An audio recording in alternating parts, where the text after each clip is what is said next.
The billionaire CEO stood frozen outside her late husband's study, listening to something impossible, her son laughing.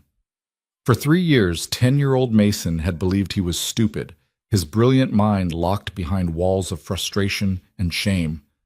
But now, through that half-open door, she heard genuine joy. And teaching him wasn't some high-priced tutor or renowned specialist. It was Caleb Hart, the quiet housekeeper she barely noticed, the man she paid minimum wage to clean her floors. What Adrienne didn't know was that this simple housekeeper was hiding a secret that would either save her family or destroy everything she'd built. If you stay with me until the end of this story, you'll discover how one act of courage can shatter lies that powerful people spent years constructing. Hit that like button and comment what city you're watching from so I can see how far this story travels. The estate was silent at 6:47 a.m. when Adrienne Vale's town car pulled through the iron gates. She shouldn't have been home. Her assistant had scheduled her first meeting for 8 o'clock, a breakfast negotiation with investors from Singapore that would normally keep her in the city until evening. But Victor Chen had canceled 30 minutes ago. Family emergency, his text claimed, though Adrienne suspected his wife had finally issued an ultimatum about his 18-hour workdays. So here she was, arriving at the Westchester mansion while morning mist still clung to the manicured lawns, returning to a house that felt more like a museum than a home. The driver opened her door. "Shall I wait, Ms. Vale?" "No, Marcus, I'll work from here today." The words felt strange in her mouth. When was the last time she'd spent a full day in this house? Weeks? Months? Marcus nodded, his expression carefully neutral. He'd worked for the Vale family for 12 years, long enough to remember when Julian was alive, when this place had actually felt lived in. "Very well, I'll return at 6 unless you call." Adrienne watched the town car disappear down the tree-lined drive, then turned toward the house.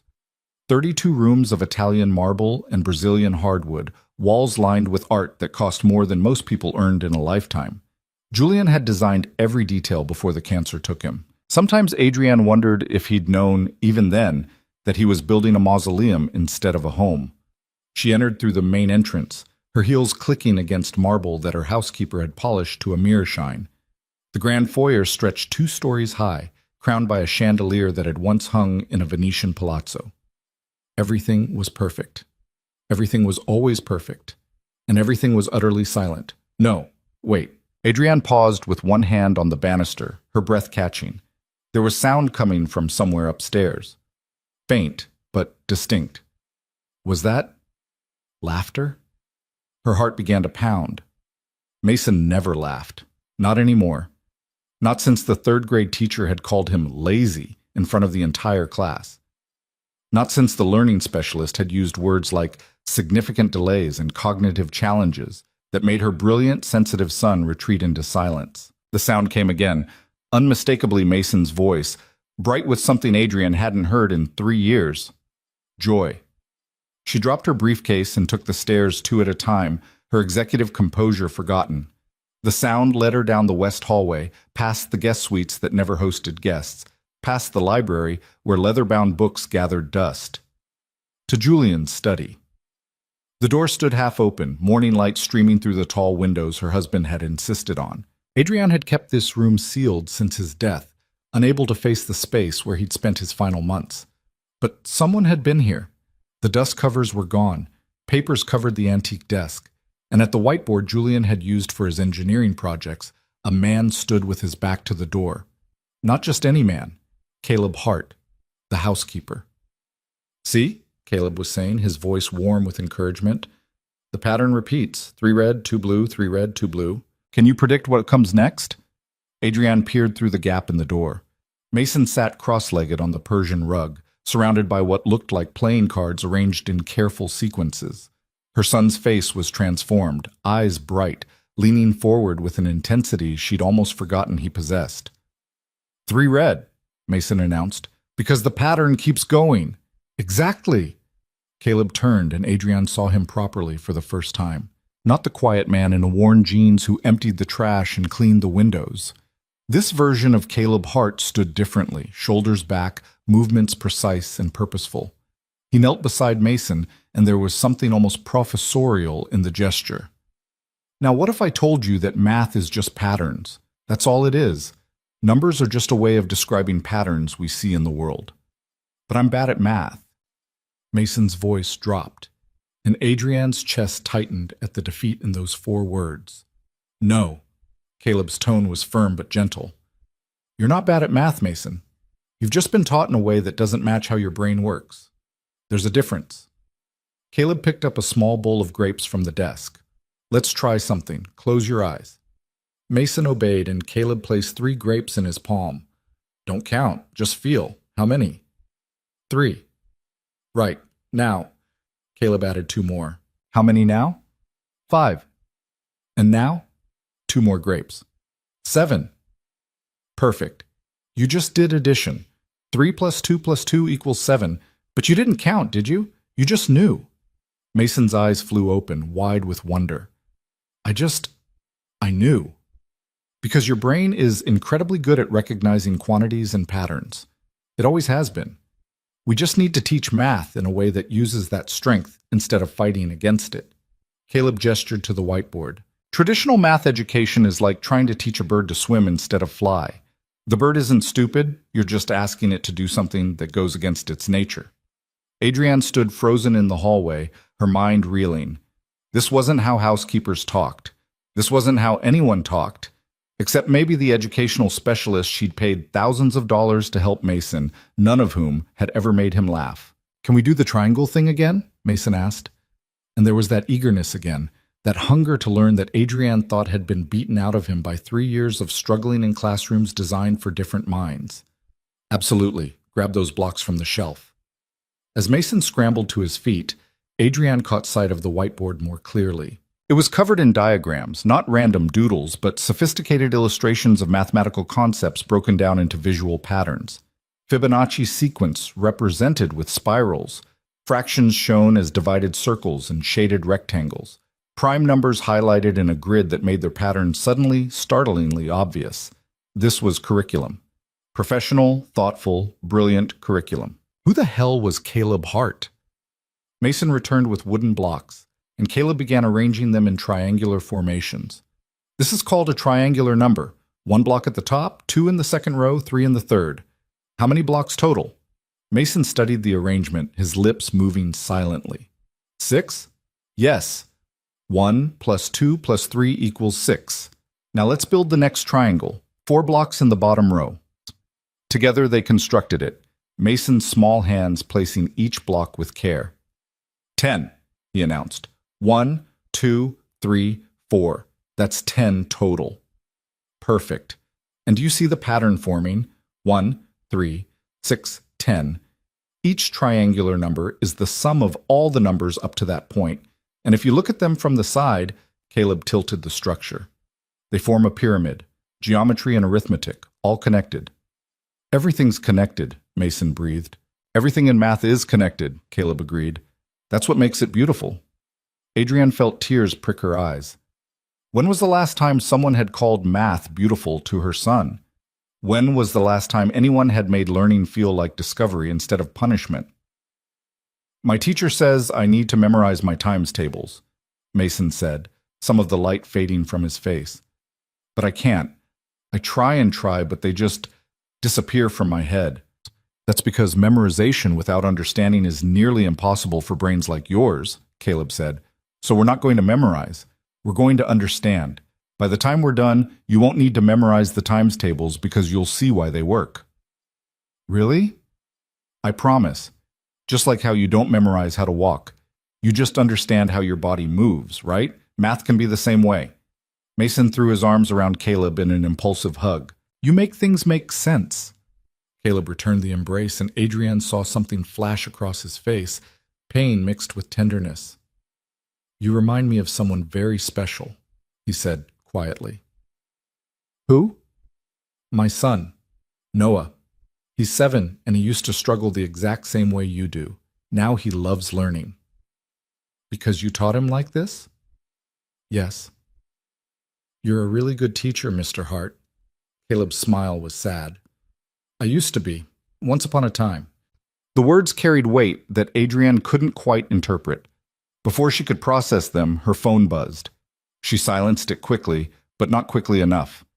The sound made Caleb spin around. His eyes met Adrienne's through the gap in the door, and she watched his expression transform, shock, then something like fear. "Ms. Vale?" He straightened immediately, his whole demeanor shifting back to that of an employee caught somewhere he shouldn't be. "I apologize. I should have asked permission before." "Mom?" Mason had spotted her too. His face flushed. "I'm sorry, I know I'm supposed to be getting ready for school, but Mr. Hart was just, how long has this been going on?" Adrienne pushed the door fully open, stepping into the study that still smelled faintly of her husband's cologne. Caleb and Mason exchanged glances. "About 3 weeks," Caleb admitted. "I would come early before my regular hours. Mason mentioned he was having trouble with homework, and I thought I might be able to help. I take full responsibility. If you want me to stop—" 3 weeks. Adrienne looked at her son, really looked at him. His eyes were bright. His shoulders weren't hunched in that defeated posture she'd grown accustomed to. He looked like himself again, like the curious 5-year-old who'd asked endless questions about how everything worked, before the school system had convinced him he was broken. "And you didn't think to mention this to me?" "I didn't want to bother you," Mason said in a small voice. "You're always so busy." The words landed like a punch. Adrienne had built a company worth $3 billion. She managed 2,000 employees across 4 continents. She negotiated with some of the sharpest minds in technology and finance, but she had somehow missed that her own son was coming alive again right under her roof. "You're never a bother, Mason." Her voice came out rougher than she intended. "Never. Do you understand me?" He nodded, but she could see he didn't quite believe it. Adrienne turned her attention back to Caleb. "Where did you learn to teach like this?" Something shuddered behind his eyes. "I read a lot, picked things up here and there. It was a lie, or at least not the whole truth." Adrienne had spent 2 decades reading people, learning to spot the gaps between what they said and what they meant. Caleb Hart was hiding something. "Show me," she said. "Show you what?" "Whatever you've been teaching him. I want to understand." Caleb hesitated, and Adrienne could practically see him calculating, weighing risks, measuring consequences. Finally, he nodded. "All right. Mason, would you grab the paper from the desk?" For the next 20 minutes, Adrienne watched a masterclass in teaching. Caleb didn't just explain concepts. He built understanding from the ground up, using physical objects and visual patterns to make abstract ideas concrete. He taught multiplication as repeated addition, then showed how it connected to area by arranging blocks in rectangles. He demonstrated that fractions were just another way of describing division, using sliced fruit and folded paper. Every few minutes, he would pause and ask Mason to explain back what he'd learned, gently correcting misconceptions before they took root. And when Mason struggled, Caleb never showed frustration. Instead, he would find another approach, another angle, another way to make the concept visible. "The key," Caleb explained to Adrienne, "is to match instruction to cognitive architecture. Mason's brain is pattern-driven and spatial. Traditional rote methods rely on sequential memorization, which actively works against his natural strengths. But if you present mathematical concepts as visual spatial patterns—" He stopped abruptly, as if realizing he'd said too much. "That's not language you picked up from reading books," Adrienne said quietly. "That's specialized terminology. Cognitive architecture. Sequential versus spatial processing. That's neuroscience." Caleb's jaw tightened. "I should get started on my regular duties." "Mr. Hart," Adrienne kept her voice level, "I'm not accusing you of anything. I'm trying to understand who you are." "I'm your housekeeper." "No." Adrienne gestured to the whiteboard, the carefully arranged learning materials, the transformation in her son. "Housekeepers clean. You're something else entirely." "Can Mr. Hart keep teaching me?" Mason's voice was anxious. "Please, Mom. I'm finally understanding things. At school, I feel stupid all the time, but here—" "You're not stupid," Adrienne and Caleb said simultaneously. Their eyes met, and Adrienne saw her own fierce protectiveness reflected back at her. Whatever else Caleb Hart was hiding, his care for Mason was genuine. "We'll discuss this later," Adrienne told Caleb. Then to Mason, "Go get ready for school. I'll drive you today." "Really?" Mason's face lit up. Adrienne realized with a painful jolt that her son was surprised by the prospect of her driving him to school. When had that become unusual? "Really? Give me 10 minutes." Mason hugged her quickly, then raced from the study. The moment he was gone, the atmosphere shifted. "How much do you know?" Caleb asked quietly. "About what?" "About why a housekeeper might have a PhD-level understanding of cognitive science and educational theory." So it was confirmed. Adrienne felt her pulse quicken. "I don't know anything. Yet. But I'm going to find out. Ms. Vale, I've spent the last 3 years watching my son's light dim. Pain specialists who talked a good game, but never actually connected with him. And then you show up, and in 3 weeks, you've done what they couldn't do in 3 years." Adrienne stepped closer. "I need to understand how. And I need to understand why a man with your obvious expertise is working as a housekeeper." Caleb's expression was anguished. "Some answers are dangerous." "Dangerous how?" "For me. For my son." He paused. "Potentially for you, if you get involved." "Is this about something illegal?" "No?" The answer was immediate and emphatic. "I've never done anything illegal, but I've been accused, and the man who accused me is powerful enough that the truth didn't matter." Adrienne felt pieces clicking into place. "You were set up." "Yes." "For what?" Caleb moved to the window, looking out at the grounds. When he spoke, his voice was distant.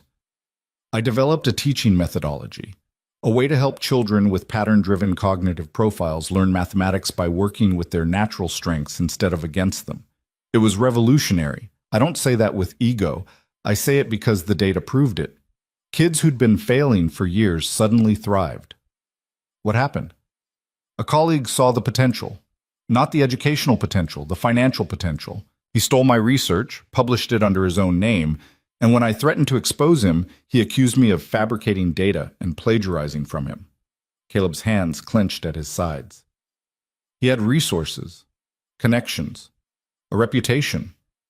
I was a junior researcher who'd made enemies by challenging conventional educational theory. Guess who they believed?" "You lost your position." "I lost everything. My career, my reputation, any chance of custody if my ex-wife decided to challenge me." He turned back to face her, and Adrienne saw the raw pain in his eyes. Noah was 5. His mother was already saying I was obsessed with my work, that I was an unfit father. If I'd fought the accusations publicly, she would have used it to take him from me. So I disappeared, took jobs that wouldn't require background checks or references, became invisible, and ended up here. I needed work. You needed a housekeeper. It seemed safe. A low-profile position in a household where no one would ask questions. His laugh was bitter. I didn't count on meeting a child who needed exactly what I could offer. So you started teaching Mason. I tried not to. For weeks, I watched him struggle with his homework, saw him getting quieter and more withdrawn, and I told myself it wasn't my business. But then one morning, I found him crying over a math worksheet, absolutely convinced he was defective. Caleb's voice roughened. I couldn't walk away from that. I've seen what happens when bright, pattern-driven kids are taught by methods that don't match their cognition. It destroys them. Adrienne thought of Mason's teacher, who'd suggested kindly, sympathetically, that perhaps Mason would be happier in a less challenging academic environment. The subtle implication that her son simply wasn't smart enough for the competitive private school she'd enrolled him in. The methodology you developed, she said slowly, does it work for all children, or specifically for kids like Mason? About 30% of children have primarily pattern-driven visual spatial cognition. The traditional, sequential, language-based approach to teaching math works fine for the other 70%. But for that 30%, it's like being taught in a foreign language. They're not less intelligent, they're processing differently. And no one is teaching to that difference.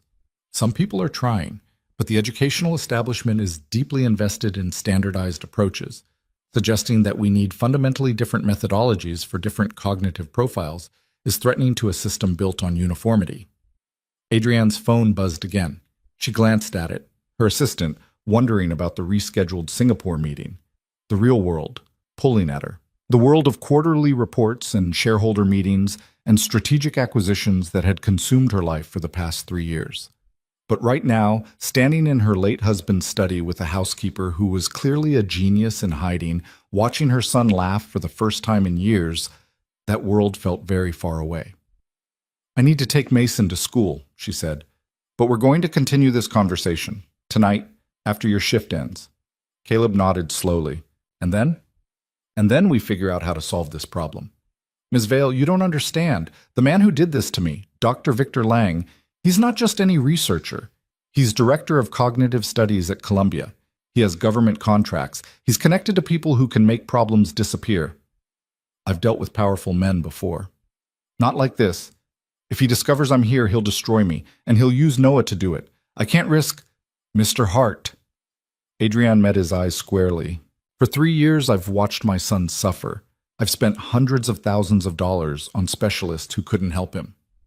And in 3 weeks, you've given him back something I thought was lost forever, his belief that he's capable of learning. Do you really think I'm going to let that go without a fight? Something shifted in Caleb's expression. Hope, maybe, or the faint echo of it.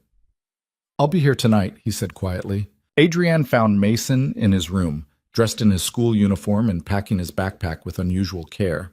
He looked up when she entered, and she saw nervousness in his face. Am I in trouble? Why would you be in trouble? For bothering Mr. Hart, for using Dad's study without asking. Adrienne sat on the edge of his bed. Mason, look at me. He did, those dark eyes, so like Julian's, searching her face. You are not in trouble. You're not bothering anyone. And I'm sorry that you felt like you couldn't tell me what was happening. You're always working. I know, and that's going to change. The words came out before she fully realized she meant them, but the moment she said them, Adrienne knew they were true. What good is building a successful company if I miss my son's life? Mason hugged her fiercely, and Adrienne held him close, breathing in the scent of his shampoo and feeling the sharp edges of his shoulder blades through his uniform shirt. He was growing up.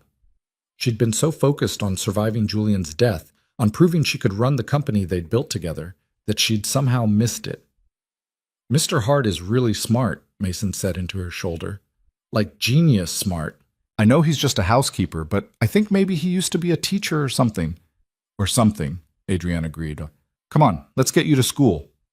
In the car, Mason chattered about the patterns he'd been learning, the connections Caleb had shown him. Adrienne listened, asking questions, marveling at how much educational theory her 10-year-old had absorbed without even realizing it. Mr. Hart says that numbers are just a language for describing relationships, Mason explained. Like how we use words to describe what we see, we use numbers to describe how things connect to each other. And once you understand the relationships, the numbers are easy. He's right. He also says my brain is good at seeing the big picture first, then understanding the details. But school teaches details first, and that's why I get confused. Mason looked at her anxiously. Is that true? Is that why school is so hard? I think it might be, Adrienne said carefully. Different people think differently, and that's not a problem. That's just how brains work. So I'm not stupid? The question broke her heart. Mason Alexander Vale, you are one of the smartest people I know. Never doubt that. They pulled up to the school, and Adrienne watched other children streaming toward the entrance, kids who found traditional schooling easy, who'd never questioned whether they were capable of learning. She thought of Mason sitting in those classrooms day after day, convinced he was broken. Mom? Mason had one hand on the door handle. Can Mr. Hart keep teaching me, even if you think it's weird? It's not weird. And yes, absolutely yes. His smile could have powered the city. After dropping Mason off, Adrienne sat in the parking lot and pulled out her phone. She had a company to run, meetings to attend, decisions to make. But she also had questions that needed answers. She opened a secure browser and typed, Dr. Victor Lang, Columbia University, Cognitive Studies. The results were immediate and impressive. Lang was everywhere. Keynote speeches at educational conferences, interviews in prestigious journals, a best-selling book about revolutionary teaching methods. His bio described him as a pioneer in cognitive-based education, whose work had transformed our understanding of how children learn. Adrienne clicked through to his research page and found the paper that had made him famous. Pattern Recognition-Based Mathematical Instruction, A New Paradigm, published 6 years ago.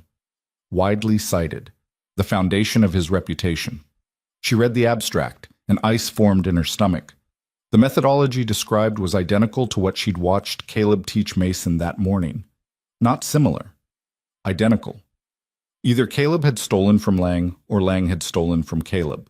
Adrienne scrolled down to the publication date, then cross-referenced it with Caleb's employment records, the sparse information she had from when he'd applied for the housekeeper position. The timeline matched his story.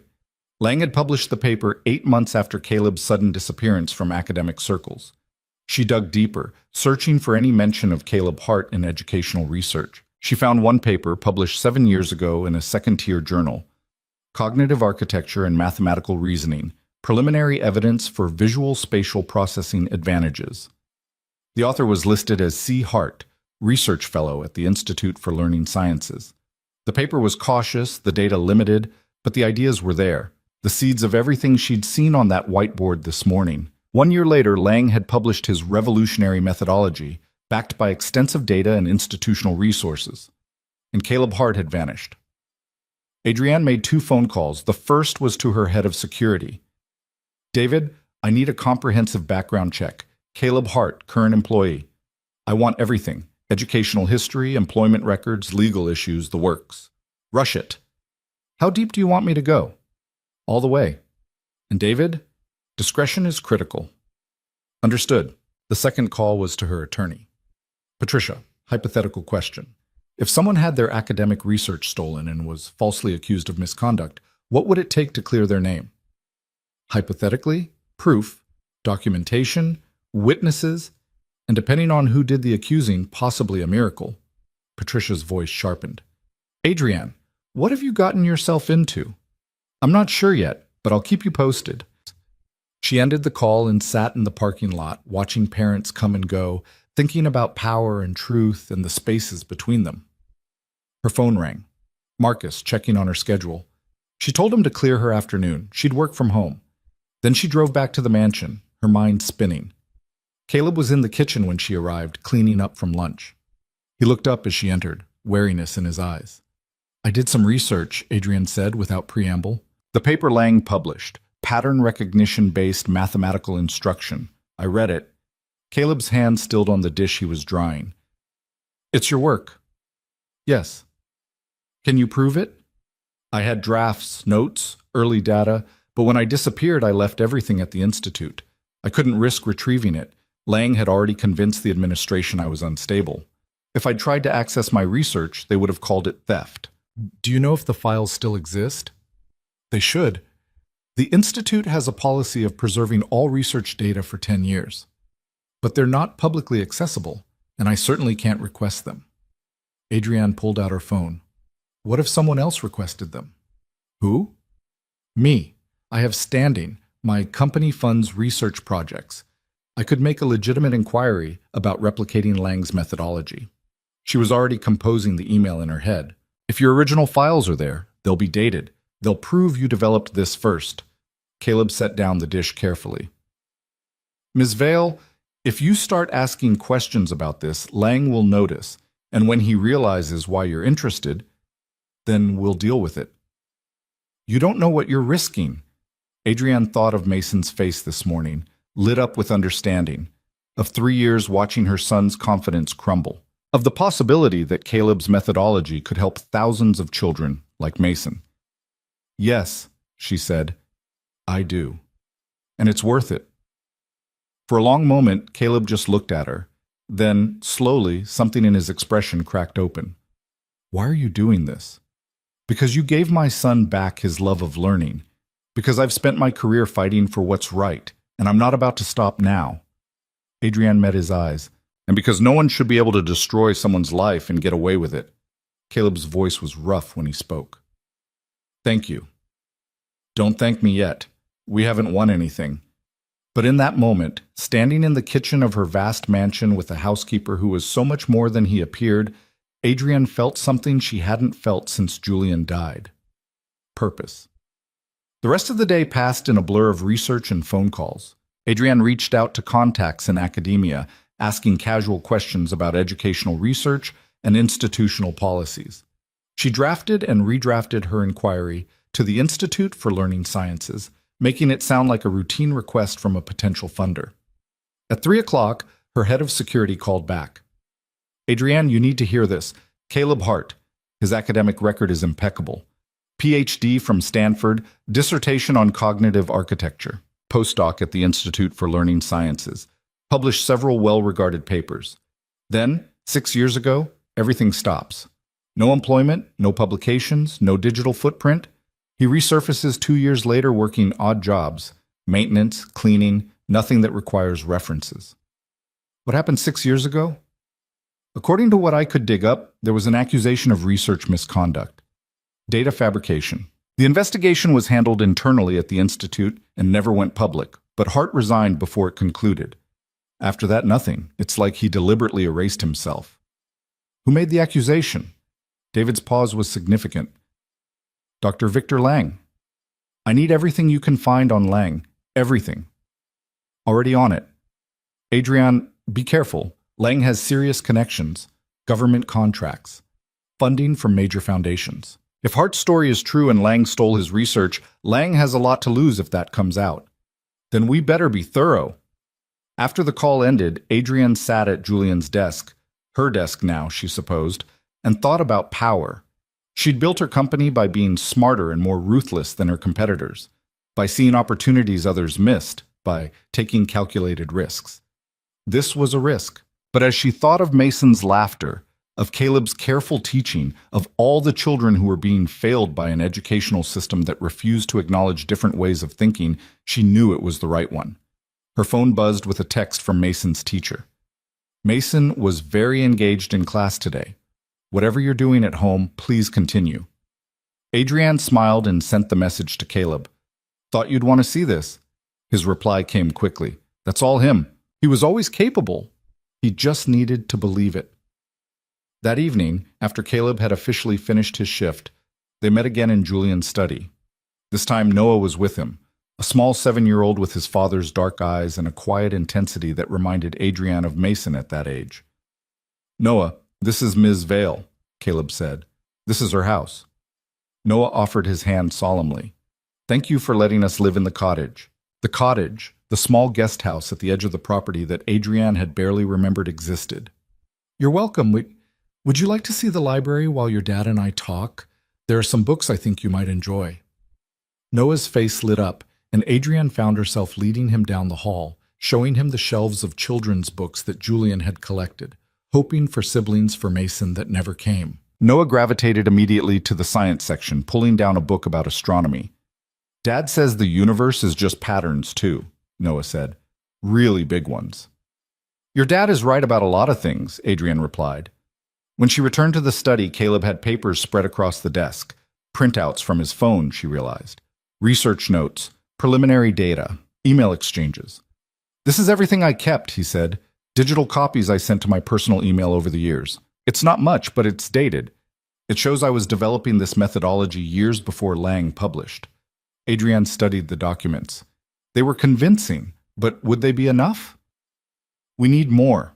We need your original research files from the Institute, which I can't access. But I can. Adrienne pulled up the email she'd drafted. I'm going to send this tonight. With luck, they'll grant access within a week. And if Lang finds out, we'll be ready. They worked for hours, building a timeline, documenting everything. Caleb walked her through his research process, explaining the methodology in detail. Adrienne took notes, asked questions, gradually understanding the brilliance of what he'd created. Traditional math education assumes all children process information the same way, Caleb explained. Sequential, language-based, step-by-step. And for about 70% of kids, that works fine. But for the other 30%, kids with primarily visual spatial cognition, kids whose brains are wired to see patterns and relationships before details, it's torture. They're not less intelligent. They're being taught in a way that's fundamentally incompatible with how they think. So you developed a different approach. I created a system that builds mathematical understanding through pattern recognition and spatial relationships. Start with the big picture, show how things connect, make it visual and concrete. For kids like Mason, like Noah, it's transformative. How transformative? Caleb pulled up data on his phone. In my original trials, students using my methodology showed an average improvement of 40 percentile points in math achievement within 6 months, 40 points. Kids who'd been failing were suddenly thriving. Adrienne's mind raced. That's revolutionary. That's why Lang stole it. He saw what it could become. A new educational paradigm, lucrative contracts, institutional prestige. And he knew I was vulnerable. Junior researcher, no tenure, already making enemies by challenging conventional teaching methods. How did he do it? He had access to my files. We shared laboratory space. I was naive enough to trust him when he offered to review my methodology. Caleb's voice was bitter. He copied everything, published it under his own name with fabricated supporting data, and when I confronted him, he accused me of plagiarizing from his unpublished work. Since he had institutional power and I didn't, guess who they believed? And you couldn't fight because of Noah. My ex-wife was already petitioning for sole custody. She claimed I was too obsessed with my research to be a proper parent. If I'd gotten embroiled in a public scandal, even one where I was the victim, she would have used it to take him from me. So I disappeared, gave up my career, gave up my name in academic circles, became nobody. He met her eyes. It seemed like the only way to protect my son. Adrienne thought of the choices she'd made after Julian died, the way she'd thrown herself into work, using the company as armor against grief, the way she'd missed months of Mason's life because it was easier to focus on things she could control. I understand that impulse, she said quietly. After my husband died, I told myself that building the company was about securing Mason's future. But really, it was about not having to feel the loss. Work was safer than grief. What changed? You did. Seeing Mason light up this morning, watching him actually enjoy learning, it reminded me what I've been missing. Adrienne closed her laptop. I can't give him back his father, but I can give him back his mother, and I can make sure he has the education he deserves. Even if it means going to war with Victor Lang? Especially then. Caleb was quiet for a long moment. Then, you should know that if we do this, if we actually try to expose what Lang did, it won't just affect me. Your company will face scrutiny. Your reputation could be damaged. Lang has powerful allies who won't take kindly to someone challenging him. I've been underestimated my entire career, Adrienne said, because I'm a woman, because I married the real genius and inherited his company. People assume I'm decorative, that Julian was the brains and I'm just keeping the seat warm. She smiled, and there was steel in it. They always regret that assumption. I believe you. Good, because we're going to need that confidence. Adrienne stood, gathering her notes. I'm sending the request to the Institute tonight. In the meantime, I want you to document everything you can remember about your original research. Every detail, every conversation, every piece of evidence that supports your version of events. You really think we can win this? Adrienne thought of Mason, of Noah, of thousands of children struggling in classrooms designed for different minds. We have to. Too much depends on it. After Caleb left with Noah, Adrienne sat alone in the study and composed her email to the Institute for Learning Sciences. She positioned it as a routine inquiry from a potential major donor interested in replicating Dr. Lang's groundbreaking methodology. Could they provide access to the original research data to verify the robustness of the approach? It was a reasonable request, one they'd have no legitimate reason to deny. She hit send at 11:47 p.m., then sat back and waited for her world to change. 3 days later, the response came. The Institute would be delighted to assist such a generous potential donor. The research files related to pattern recognition-based mathematical instruction would be made available through their secure portal within 48 hours. Adrienne forwarded the email to Caleb with a single word: checkmate.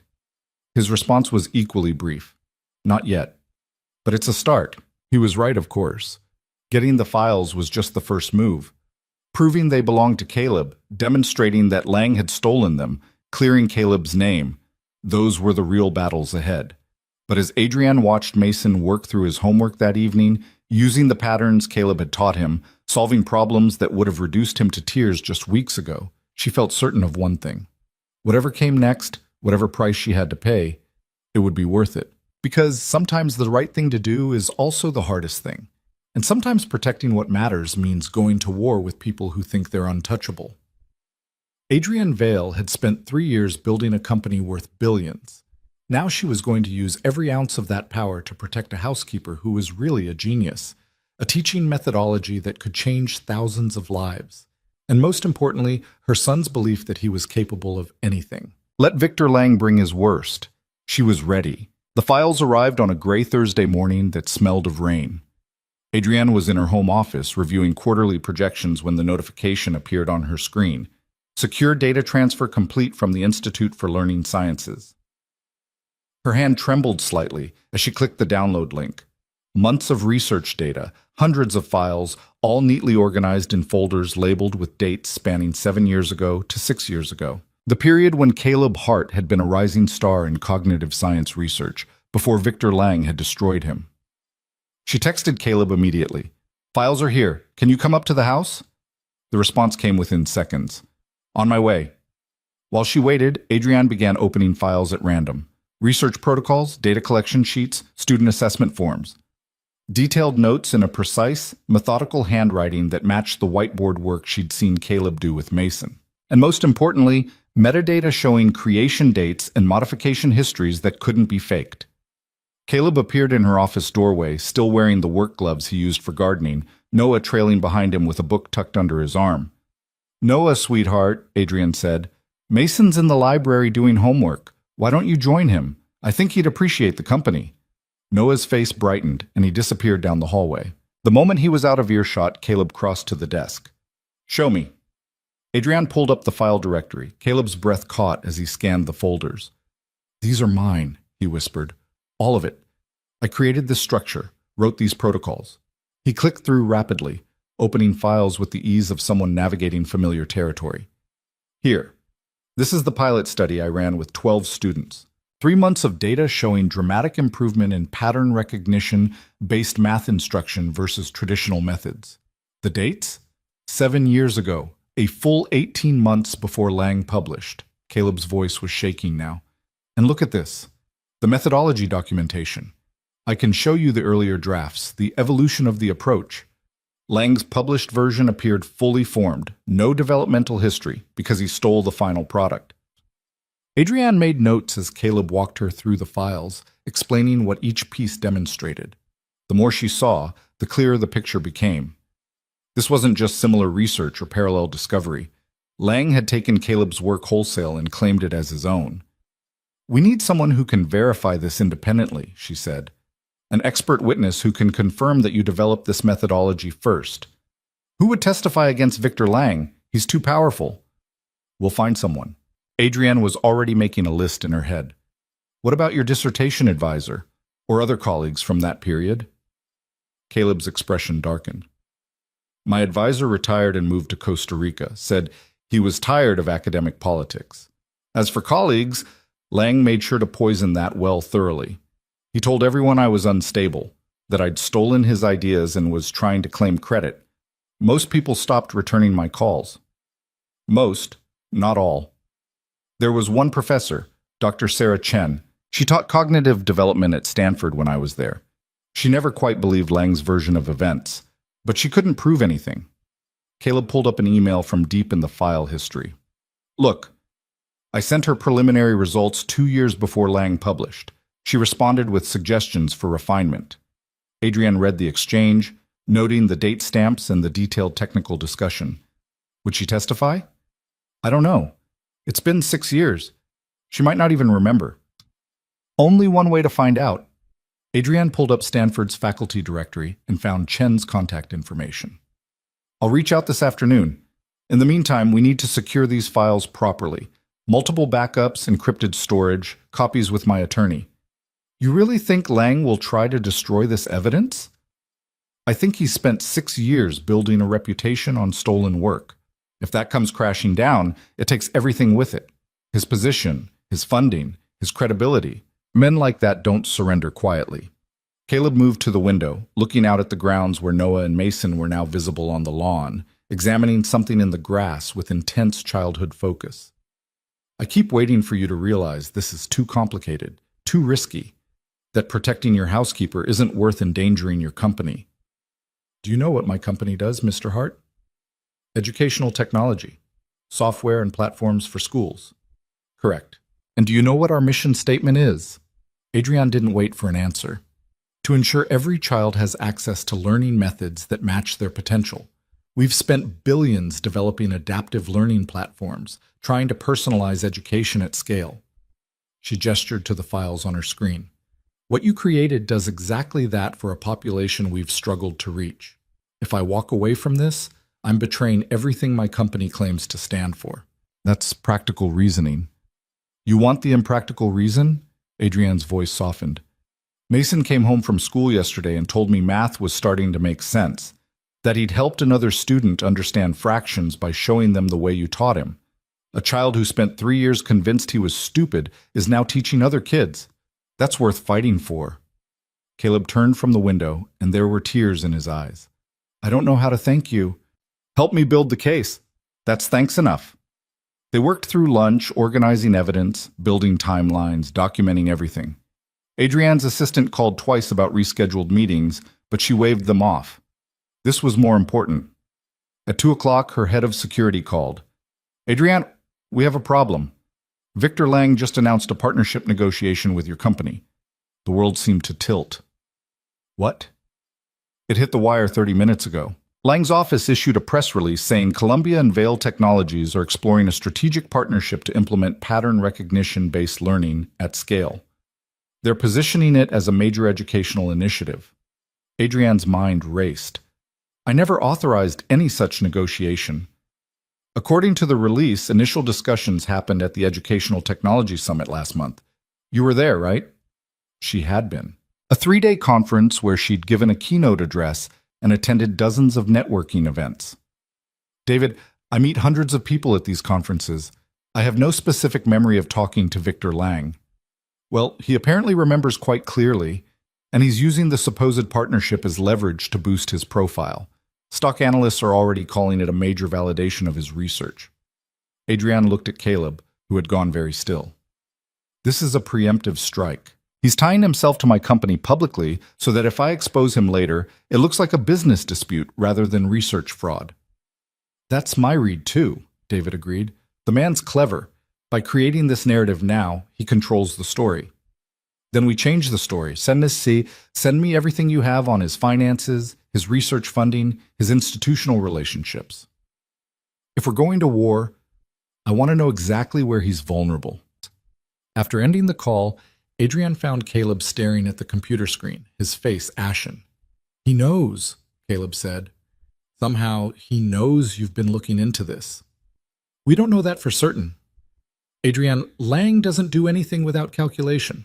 This partnership announcement comes exactly 1 week after you requested research files from the Institute. That's not coincidence. Even if he suspects something, he can't know what we have. And this move actually helps us. How? He's brought himself into my orbit publicly. That gives me standing to ask questions, to request documentation, to conduct due diligence on a potential partner. Adrienne was already drafting an email to her legal team. We were planning to fight from the outside. He just invited us in. Caleb shook his head slowly. You don't understand what you're dealing with. Lang doesn't just destroy careers, he's surgical about it. He'll find your weaknesses and exploit them. Let him try. He will try, and when he does, he won't come after you directly. He'll target Mason. The words hung in the air like a physical threat. Adrienne felt ice settle in her stomach. What do you mean? When I challenged him 6 years ago, he didn't just accuse me of research fraud. He quietly filed reports with Child Protective Services suggesting I was an unfit parent, anonymous tips about my erratic behavior and obsessive tendencies. Nothing that would hold up under scrutiny, but enough to terrify my ex-wife and give her ammunition for a custody fight. Caleb's hands clenched. That's when I realized I couldn't win, not because I was guilty, but because he was willing to use my son as a weapon. Adrienne thought of Mason, of how fragile his confidence still was, how easily it could be shattered. He won't get near my son. He won't need to. He'll plant stories about your parenting, question your judgment, suggest that your business obsessions mirror my supposed instability. By the time he's done, you'll be fighting accusations that have nothing to do with the truth and everything to do with destroying your credibility. Then we move faster than he expects. We build an airtight case before he can mount a defense. Adrienne pulled up her contact list. I'm calling Dr. Chen right now. Sarah Chen answered on the third ring, her voice warm with the slight accent of someone who'd grown up speaking Mandarin before English. This is Dr. Chen. Dr. Chen, My name is Adrienne Vale. I'm CEO of Vale Technologies. I'm calling about one of your former students, Caleb Hart. There was a long pause. I haven't heard that name in years. Is he all right? He's here with me, actually. May I put you on speaker? Please do. Adrienne activated the speaker function. Caleb leaned forward, his voice rough with emotion. Hello, Dr. Chen. Caleb, Chen's voice softened. I wondered what happened to you. After you left the institute so suddenly, I tried to reach out, but you disappeared. I had to, for Noah's safety. Because of the accusations. Because of Victor Lang's accusations, all of which were false. Another pause, heavier this time. I suspected as much. The timeline never made sense. You'd been developing that methodology for years. I'd seen the early work. When Lang suddenly published a fully formed version just months after you left, it seemed too convenient. Then you'll testify to that? Adrienne interjected. We're building a case to prove that Lang stole Caleb's research. Your testimony about the developmental timeline would be crucial. Testify. Ms. Vale, do you understand what you're asking? Victor Lang has tremendous institutional power. He has funding from the Department of Education, contracts with major school districts, endorsements from influential foundations. Challenging him publicly would be career suicide.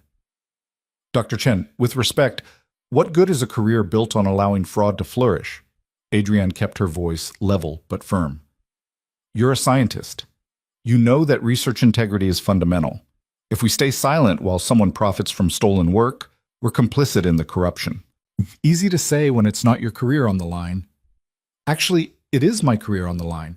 Lang just announced a partnership with my company, without my authorization, I might add.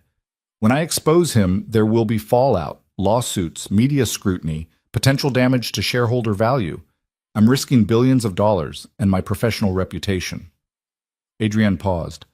But some things matter more than money or reputation, like making sure thousands of children get access to teaching methods that actually work, like ensuring that brilliant researchers like Caleb aren't destroyed by thieves and liars. Silence stretched across the line. Then Chen sighed. Send me the evidence you have. I'll review it. If it's as clear as you say, I'll consider testifying. Consider? That's the best I can offer right now. This is an enormous risk, Ms. Vale. I need to see the evidence first. Fair enough. Adrienne made notes. I'm sending files within the hour. Please review them carefully. Lives depend on this. Not just Caleb's, but the children who need his methodology. After the call ended, Caleb slumped in his chair. She won't testify. She's too afraid. She said she'd consider it. That's more than we had an hour ago. You don't know academic politics. Consider means no. Then we find other witnesses, other evidence. We build a case so overwhelming that Lang can't possibly defend against it. Adrienne pulled up the partnership announcement on her screen, and we start by dismantling this fake partnership before it goes any further. She drafted a careful statement for her PR team. Vale Technologies had not entered into any partnership negotiations with Dr. Victor Lang or Columbia University. While Ms. Vale had met Dr. Lang briefly at a conference, no business discussions had occurred. The company was clarifying this publicly to avoid any misunderstanding in the market. This will make him angry, Caleb warned. Good. Angry people make mistakes. The statement went out at 4 o'clock. By 5, Adrienne's phone was ringing with calls from journalists, investors, and industry analysts wanting to know what was really happening. She ignored most of them, responding only to key stakeholders with bland reassurances that everything was fine, just a simple miscommunication being corrected. At 6, Victor Lang himself called. Adrienne stared at the caller ID for a moment, then answered. Dr. Lang? Miss Vale. His voice was smooth, cultured, with the confidence of someone accustomed to being the smartest person in any room. I was disappointed to see your company's statement this afternoon. I thought we'd had a productive conversation at the summit. Did we? I meet many people at conferences, Dr. Lang. I'm afraid I don't recall any specific discussion about partnerships. Perhaps I misunderstood your enthusiasm for cognitive-based learning approaches. When you mentioned your company's struggle to reach visual spatial learners, I naturally thought there might be synergy with my research. So he was trying to establish a paper trail, creating a narrative of legitimate business discussions. Adrienne made her voice coolly professional. If we did discuss learning approaches generally, I certainly didn't authorize any public announcements of partnership negotiations. That would require extensive due diligence, legal review, and board approval. Of course. I may have been overeager. Your company's reputation for innovation in educational technology is impressive. Lang's tone shifted slightly, becoming more intimate. Perhaps we could have dinner to discuss possibilities more formally. I'll be in New York next week. I'd love to show you the latest data on pattern recognition methodologies. Adrienne felt Caleb tense beside her. She kept her voice neutral. I'll have my assistant check my calendar, though I should mention that any potential partnership would require thorough vetting of your research credentials and methodology development history. There was the briefest pause. Naturally, I'm an open book, Ms. Vale. My research has been extensively peer-reviewed and validated. Excellent. Then you'll have no objection to sharing your original development files and early research notes? For due diligence purposes, of course. Another pause, longer this time. What exactly are you asking for? The same materials we request from any potential research partner. Development timeline, early drafts, pilot study data, institutional review board approvals, standard documentation. Adrienne kept her tone perfectly reasonable. Unless there's some reason that would be problematic? No reason at all. Though I'm curious why you're suddenly so interested in documentation for what was meant to be a preliminary conversation about collaboration. I'm a thorough person, Dr. Lang. I don't enter partnerships lightly. Clearly. Lang's voice had cooled noticeably. I'll have my office send over the requested materials. Though I must say, Ms. Vale, this level of scrutiny feels somewhat adversarial for what should be a mutually beneficial relationship. Not adversarial, careful. There's a difference. Indeed there is. I look forward to our dinner next week. I think we have much to discuss. The call ended and Adrienne set down her phone with hands that shook slightly. He's threatened, Caleb said quietly. You rattled him. Good. Now he knows I'm not going to be an easy mark. Adrienne pulled up her notes from the conversation. And he's going to send documentation, which means he'll either have to provide genuine materials that prove you developed the methodology first, or he'll have to fabricate evidence, which creates its own problems. He'll fabricate. He's had 6 years to perfect his cover story. Maybe, but fabrication leaves traces, inconsistencies, metadata that doesn't match. We just need to be smart enough to find them. Over the next week, the investigation intensified. David's security team uncovered financial records showing that Lang had received substantial funding within months of publishing his methodology, grants that explicitly cited the revolutionary nature of his approach. Meanwhile, Caleb's own grant applications from the same period had been rejected, his research described as promising but preliminary. Dr. Chen called back after reviewing the evidence. It's damning, she said bluntly.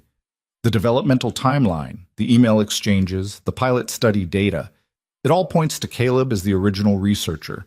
Lang's published work appeared fully formed with no developmental history, which is virtually impossible for genuinely innovative research. Will you testify to that? Chen was quiet for a long moment. My dean called me yesterday. Apparently, someone contacted him expressing concerns about my judgment, suggesting I might be losing my objectivity in my later career years. It was subtle, but the message was clear. Lang is already trying to intimidate you, which tells me you're onto something real. People don't try to silence you unless they're afraid. Chen took a breath. Yes, Ms. Vale, I'll testify. I've spent 40 years in this field. I'm not ending my career by enabling fraud. Adrienne felt a surge of relief. Thank you. This means everything. Don't thank me yet. Lang won't go down easy. He'll fight with every resource at his disposal. Then we'll fight harder. But even as Adrienne said the words, she felt the first tremor of doubt. Lang had institutional backing, political connections, 6 years of established credibility. She had evidence and determination, but was that enough? The answer came sooner than expected. 3 days later, Mason came home from school in tears. Adrienne was in a video conference when her assistant knocked urgently. I'm sorry to interrupt, but Mason's school called. There's been an incident. Adrienne ended the call immediately and took the phone. This is Ms. Vale? The headmaster's voice was carefully neutral. Ms. Vale, I wanted to inform you of a situation that occurred today. Mason was involved in an altercation with another student. Mason. Her son had never been in a fight in his life. What happened? According to witnesses, Mason became agitated during math class and pushed another student. The teacher intervened, but Mason was quite upset. We've called both sets of parents. I'm on my way. She found Mason in the headmaster's office, his face blotchy from crying, his shoulders hunched in that defeated posture she'd hoped never to see again. The moment he saw her, he ran into her arms. I'm sorry, I didn't mean to. Shh. It's okay. Tell me what happened. Through his tears, the story emerged. During math class, another student, a boy named Tyler, who'd apparently been taunting Mason for weeks, had loudly announced that Mason's weird way of doing math was stupid and wrong, that everyone knew the right way to multiply, and Mason was just making things up to seem special. I tried to ignore him, Mason sobbed, but then he grabbed my paper and ripped it up, and he said I was too dumb to do real math, and I pushed him. I didn't mean to push him hard, but he fell, and it's all right. You're all right. Adrienne held him close, fury building in her chest. But not at Mason, at whoever had put these ideas in Tyler's head. The headmaster cleared his throat. Ms. Vale, I understand this is difficult, but we have a zero-tolerance policy for physical altercations. Mason will need to serve a 1-day suspension. Fine, but I want to know what consequences Tyler faces for bullying and destroying another student's work. We'll be addressing that separately with his family. Not separately, together, because I want to understand how my son came to be targeted for using legitimate mathematical methods. Adrienne kept her voice level with effort. Unless there's some suggestion that the teaching methods he's learned are inappropriate? The headmaster's discomfort was visible. Well, his teacher did mention that Mason's been using some unconventional approaches. Nothing wrong with that necessarily, but it has caused some confusion among the other students. Confusion, or excellence that makes others uncomfortable? Ms. Vale, my son has gone from failing math to excelling at it in a matter of weeks. If that makes other children uncomfortable, perhaps we should examine why mediocrity is more acceptable than achievement. She left the office with Mason, her mind churning. This wasn't random. Tyler was 10 years old. He hadn't come up with sophisticated criticism of unconventional mathematical approaches on his own. Someone had planted those ideas. At home, she found Caleb working in the garden. The moment he saw her face, he set down his tools. What happened? She told him, watching his expression shift from concern to something darker. It's starting, he said quietly. Lang is going after Mason, just like he went after Noah. How would Lang even know about Mason's math education? He knows you requested research files. He knows you're asking questions. And if he's been watching you at all, he knows Mason attends an elite private school where wealthy families compete obsessively. All he'd need to do is plant a few words with the right parent, suggesting that some children are being taught experimental and unvalidated methods that could harm their educational development. Parents panic, talk to their kids, and suddenly your son is being bullied for learning differently. Adrienne felt sick. He's using children as weapons. I told you, Lang doesn't fight fair. He fights to destroy. Then we end this now, before he can hurt anyone else. That evening, after Mason was asleep, Adrienne made a decision. She called an emergency meeting of her executive team and board of directors for the following morning. We're going public, she announced. Full disclosure about Victor Lang's research fraud, supported by all the evidence we've gathered. Press conference, media packets, legal filings, everything. Her CFO looked alarmed. Adrienne, the liability exposure is less than the cost of doing nothing. Lang is targeting my son. He's using his platform to harm children. I won't let that continue.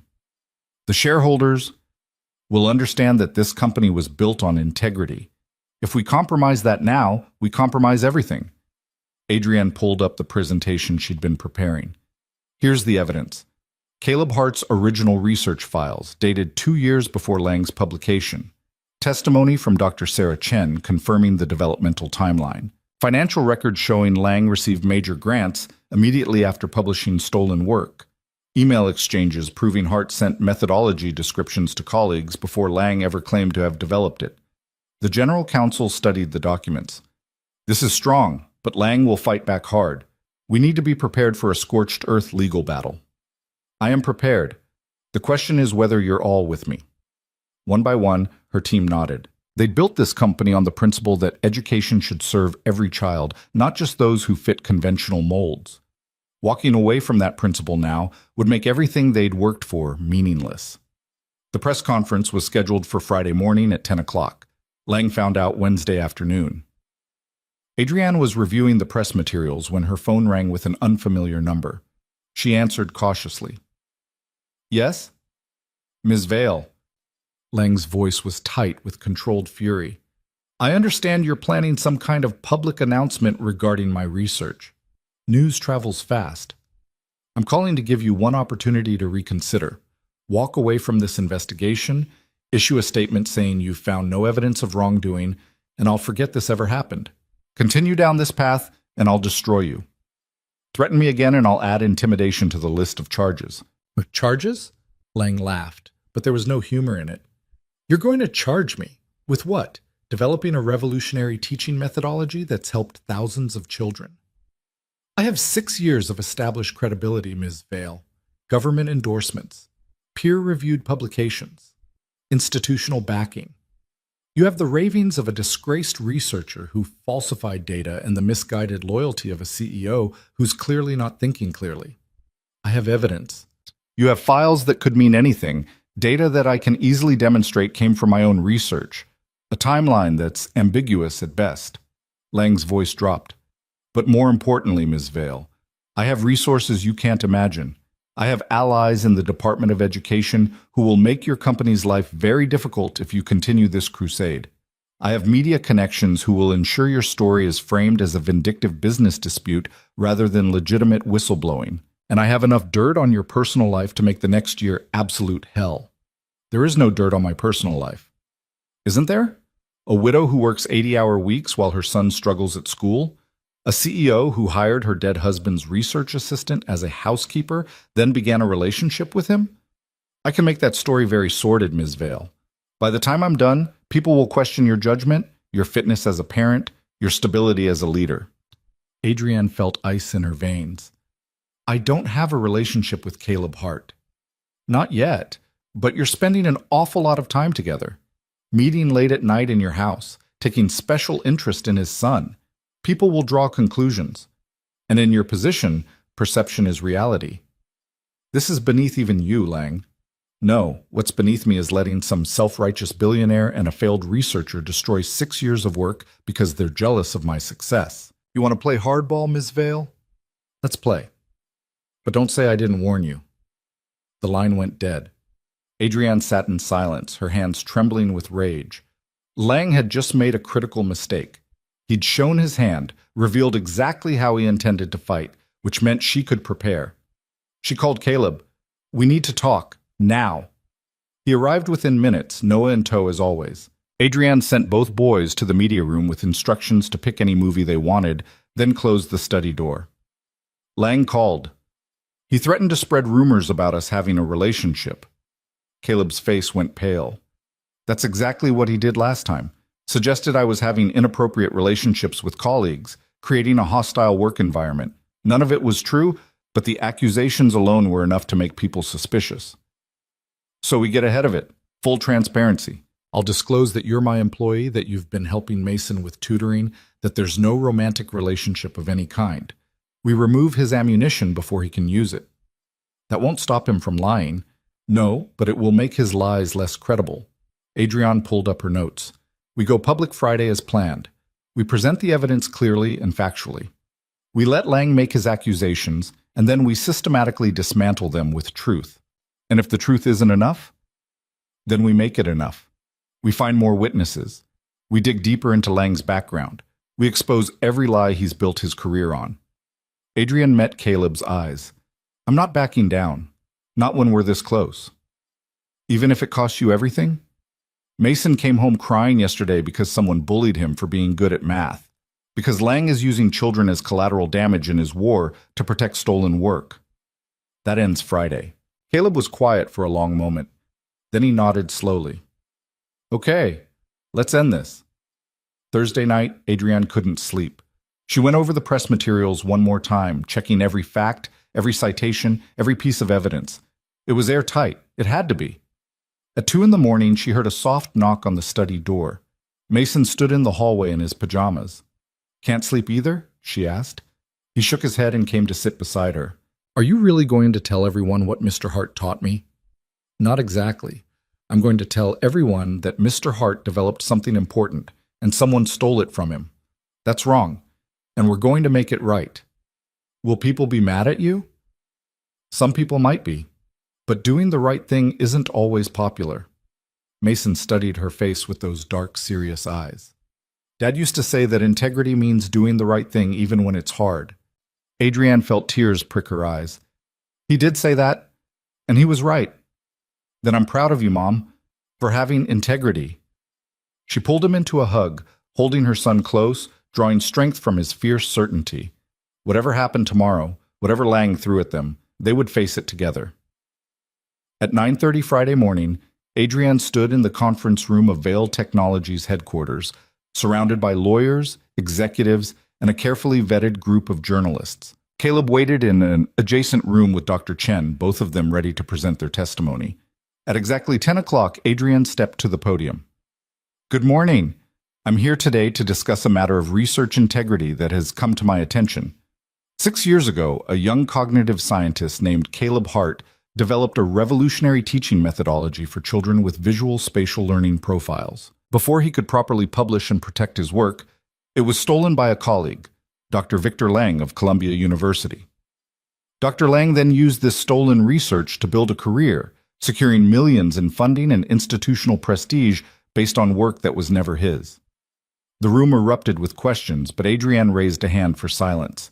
"I have extensive documentation proving Dr. Hart's original authorship, research files dated years before Dr. Lang's publication, email exchanges with colleagues describing the methodology in detail, testimony from Dr. Sarah Chen of Stanford University confirming the developmental timeline. All of this evidence will be made available to you today." She nodded to her team, who began distributing folders of documentation to the journalist.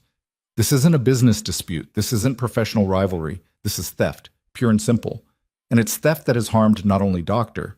Hart, but thousands of children who could have benefited from his methodology years ago if it had been properly credited and developed." Adrienne paused, letting that sink in. "I'm calling today for a full investigation into Dr. Lang's research credentials and for the retraction of any publications based on stolen work.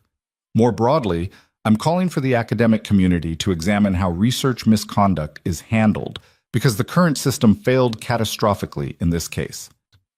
More questions erupted, but before Adrienne could respond, the conference room doors burst open. Victor Lang stood in the doorway, flanked by lawyers and university representatives, his face a mask of controlled fury. "Ms. Vale," he said coldly, "I'm here to set the record straight." The conference room fell into stunned silence. Cameras swiveled toward the doorway, where Victor Lang stood with the confidence of a man who'd never lost a battle.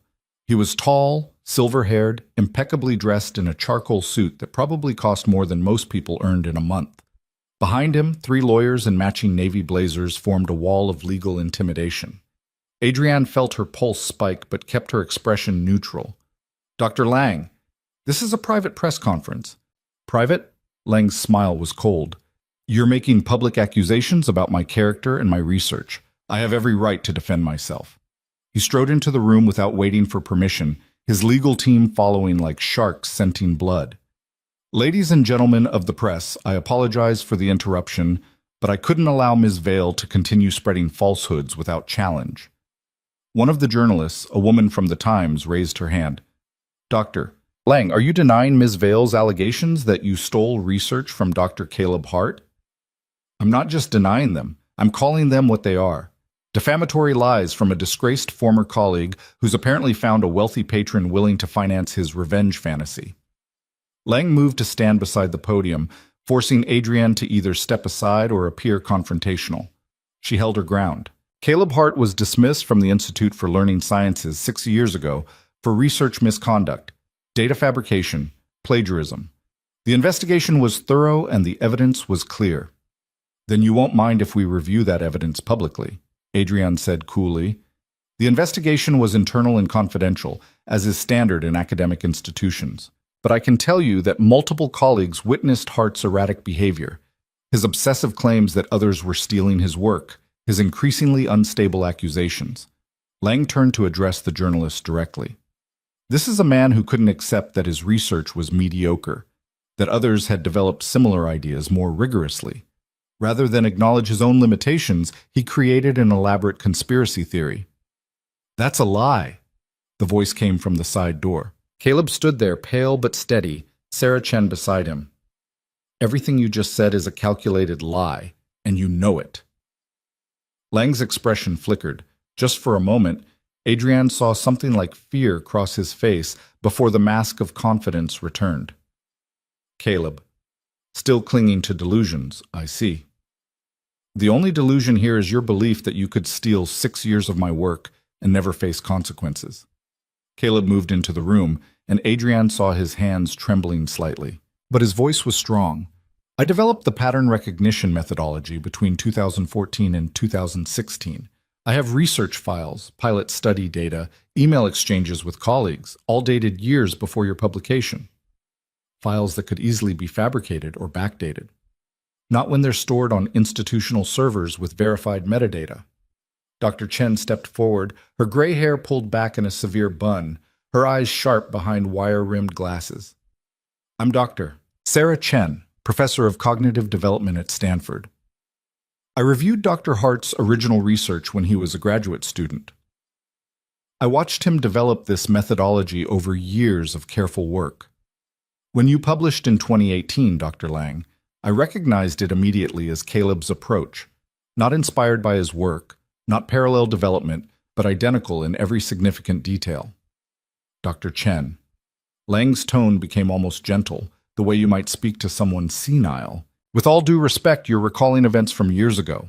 Memory is fallible, and your loyalty to a former student, while admirable, is clouding your judgment. My judgment is perfectly clear, as is the documentary evidence." Chen pulled a folder from her bag. "These are emails Caleb sent me in 2016 describing his methodology in detail. 2 full years before your publication. The metadata is verifiable, the technical content is specific, and it matches your published work precisely." One of Lang's lawyers stepped forward. "We'll need to review the provenance of those documents. There are numerous ways to manipulate digital files." "Then review them." Adrienne gestured to her own legal team. "We'll provide full forensic access. We have nothing to hide. Can Dr. Lang say the same?" "I have nothing to hide because I've done nothing wrong." Lang's voice rose slightly, the first crack in his composure. "I developed my methodology through years of independent research, properly documented and peer-reviewed. If there are superficial similarities to Hart's preliminary work, that's because we were both drawing on the same foundational literature in cognitive science." "Superficial similarities?" Caleb's laugh was bitter. "You used my exact terminology, my specific visual spatial progressions, my assessment rubrics. You even copied the geometric patterns I designed to illustrate triangular numbers. Those weren't drawn from literature. I created them specifically for my study." "This is absurd." Lang turned to the journalist, his expression one of wounded dignity. "I'm being accused of theft based on the ramblings of a man who was fired for misconduct, supported by an aging professor clinging to past glories and a billionaire with unclear motives. Where's the substantive proof?" "Right here." Adrienne nodded to her assistant, who pulled up files on the large conference room screen.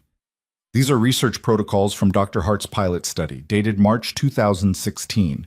Note the specific methodology for teaching multiplication through spatial arrays. Now here," the screen split. "This is from your 2018 publication, Dr. Lang. The methodology is identical down to the suggested classroom arrangement and the specific manipulatives used. Similar approaches don't prove theft." "You're right, which is why we also have this." The screen changed again, showing email exchanges. Communications between Dr. Hart and Dr. Chen discussing refinements to the approach. Dated November 2016. Dr. Hart describes a modification to the fraction visualization technique, using folded paper to demonstrate equivalence. That exact modification appears in your publication 16 months later, described in identical language. Lang's jaw tightened. "I developed that technique independently." "Really?" Because there's no record of you working on fraction visualization prior to 2018. Your previous research focused on language acquisition and reading comprehension. You had no background in mathematical cognition until suddenly, miraculously, you produced a fully formed methodology that coincidentally matched work Dr. Hart had been developing for years. Adrienne let that hang in the air. That's not parallel discovery. That's theft. Prove it. Lang's voice was hard now, the smooth veneer cracking. Prove I had access to Hart's files. You shared laboratory space at the Institute, Sarah Chen interjected. You had access to the same servers, and you were supervising Hart's grant applications, which means you had legitimate reasons to review his research materials. Access doesn't equal theft. No, but theft plus motive plus opportunity equals a pretty compelling case. Adrienne pulled up another document. Especially when we can show that you were under significant financial pressure in 2017. Your previous grants were ending. You had 2 publications rejected. Your position at Columbia was in question. And then suddenly you published Hart's methodology under your own name, and everything changed. Grant money poured in. Your reputation skyrocketed, all built on stolen work. One of the journalists raised his hand. Dr. Lang, can you provide your original research notes? The developmental files that would show how you arrived at this methodology independently? Lang's eyes flickered toward his lawyers. One of them leaned in, whispering urgently. Finally, Lang said, My research process is documented in my published papers and grant applications. Those are matters of public record. That's not what I asked. Can you provide the early drafts, the pilot data, the developmental timeline? I don't have to prove anything. Ms. Vale is the one making accusations. The burden of proof is on her. Actually, Adrienne's attorney spoke up, in cases of research fraud, the accused researcher is expected to provide evidence of independent development. It's standard academic protocol. Your refusal to do so is telling. I'm not refusing. I'm simply stating that 6 years ago, I had no reason to meticulously preserve every draft and note from my research process. I published my work properly and moved forward. How convenient, Caleb said quietly, that you can't produce any evidence of independent development, while I have years of documented work showing how I built this methodology piece by piece. Lang turned on him, and for the first time, real anger showed through. You were always paranoid, Hart. Always convinced someone was out to get you. That's why you were dismissed. Not because of my accusations, but because you were becoming unstable. Confronting colleagues, making wild claims, the Institute had no choice but to let you go. I was confronting you because you were stealing my work. I was trying to help you. You came to me with preliminary research that showed promise but needed refinement. I offered to collaborate, to help you develop it into something publishable. You refused, accused me of trying to take credit, and began behaving erratically. The misconduct investigation came later after multiple colleagues reported concerns. What colleagues? Sarah Chen demanded. Name them. Lang hesitated. That information is confidential. Of course it is. Because they don't exist, do they? You manufactured concerns to justify pushing Caleb out so you could claim his work. Chen's voice was sharp with contempt. I know how this works, Victor. I've seen it before. Senior researchers exploiting junior colleagues, stealing their ideas, and using institutional power to silence objections. The only thing that surprises me is how blatant you were about it. Dr. Chen, you're making serious accusations without evidence. I'm making observations based on 40 years in academia and a clear pattern of behavior. Chen turned to the journalists. Dr. Lang's entire career has been built on appropriating others' work. If you investigate his previous publications, I believe you'll find similar patterns, ideas that appeared fully formed with no developmental history, methodologies that closely mirror work by his graduate students and postdocs, always with Lang as senior author claiming credit. That's slander, one of Lang's lawyers snapped. It's hypothesis. One I invite you to test. Chen smiled thinly. Scientific method, gentlemen. If you have evidence contradicting my observations, present it. A reporter from this Wall Street Journal stood. Dr. Lang, you mentioned that Dr. Hart's work was mediocre and needed refinement. Yet the methodology you published, which you claim is your own, has been hailed as revolutionary. How do you reconcile that contradiction? Lang's face flushed. I took promising preliminary ideas and developed them into a rigorous, validated approach. The difference between Hart's amateur attempts and my published methodology is the difference between a sketch and a finished painting. Then show us the sketch, Adrienne interjected. Show us Hart's mediocre preliminary work and demonstrate how you transformed it. Because from where I'm standing, the only difference between his original research and your publication is your name on the byline. I don't have to justify my work to you.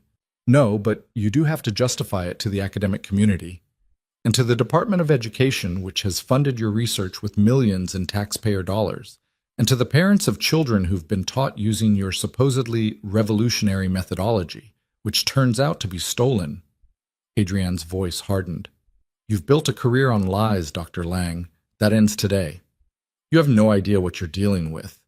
Lang's composure was crumbling now, anger seeping through. You think you can destroy me with some old files and the testimony of a washed-up professor and a disgraced researcher? I have institutional backing. I have peer validation. I have 6 years of successful implementation proving the value of my work. It's not your work. Caleb's voice cracked like a whip. Every word, every diagram, every assessment tool, I created them. You stole them, and then you destroyed my career to cover your tracks. I destroyed nothing. You destroyed yourself with your paranoia and instability. Is that what you're going with? Adrienne asked. That Dr. Hart is mentally unstable? Because I've spent weeks working with him, watching him teach my son, observing his methodology in practice. He's brilliant, methodical, and completely stable. The only person showing signs of instability right now is you. Lang's eyes blazed. Your son. Yes, let's talk about that. You've allowed an unstable former researcher with a history of misconduct to have unsupervised access to your child. What kind of mother does that? The room went deadly quiet. Adrienne felt fury surge through her, white-hot and barely controlled. Excuse me? Mason, isn't it? 10 years old, struggling at school? Lang's smile was vicious. Tell me, Ms. Vale, did you conduct background checks before allowing Hart into your home? Did you verify his credentials? Or were you so desperate to help your failing son that you overlooked basic safeguarding? My son is not failing. He's thriving, thanks to Dr. Hart's teaching. Or perhaps he's being manipulated by someone skilled at exploiting vulnerable children. Lang turned to the journalists.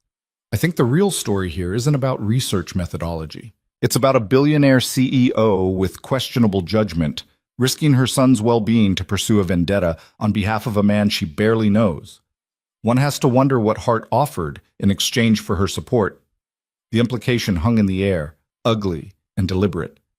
Several journalists shifted uncomfortably. Adrienne saw exactly what Lang was doing, redirecting the narrative, making this about her judgment rather than his theft. She refused to take the bait. Doctor, Hart has been teaching my son using a methodology that has transformed his relationship with learning. A methodology that, as we've established, Dr. Hart developed years before you published it. If you want to question my judgment, question why I didn't fire you the moment I realized you'd stolen from him. Adrienne's voice was ice.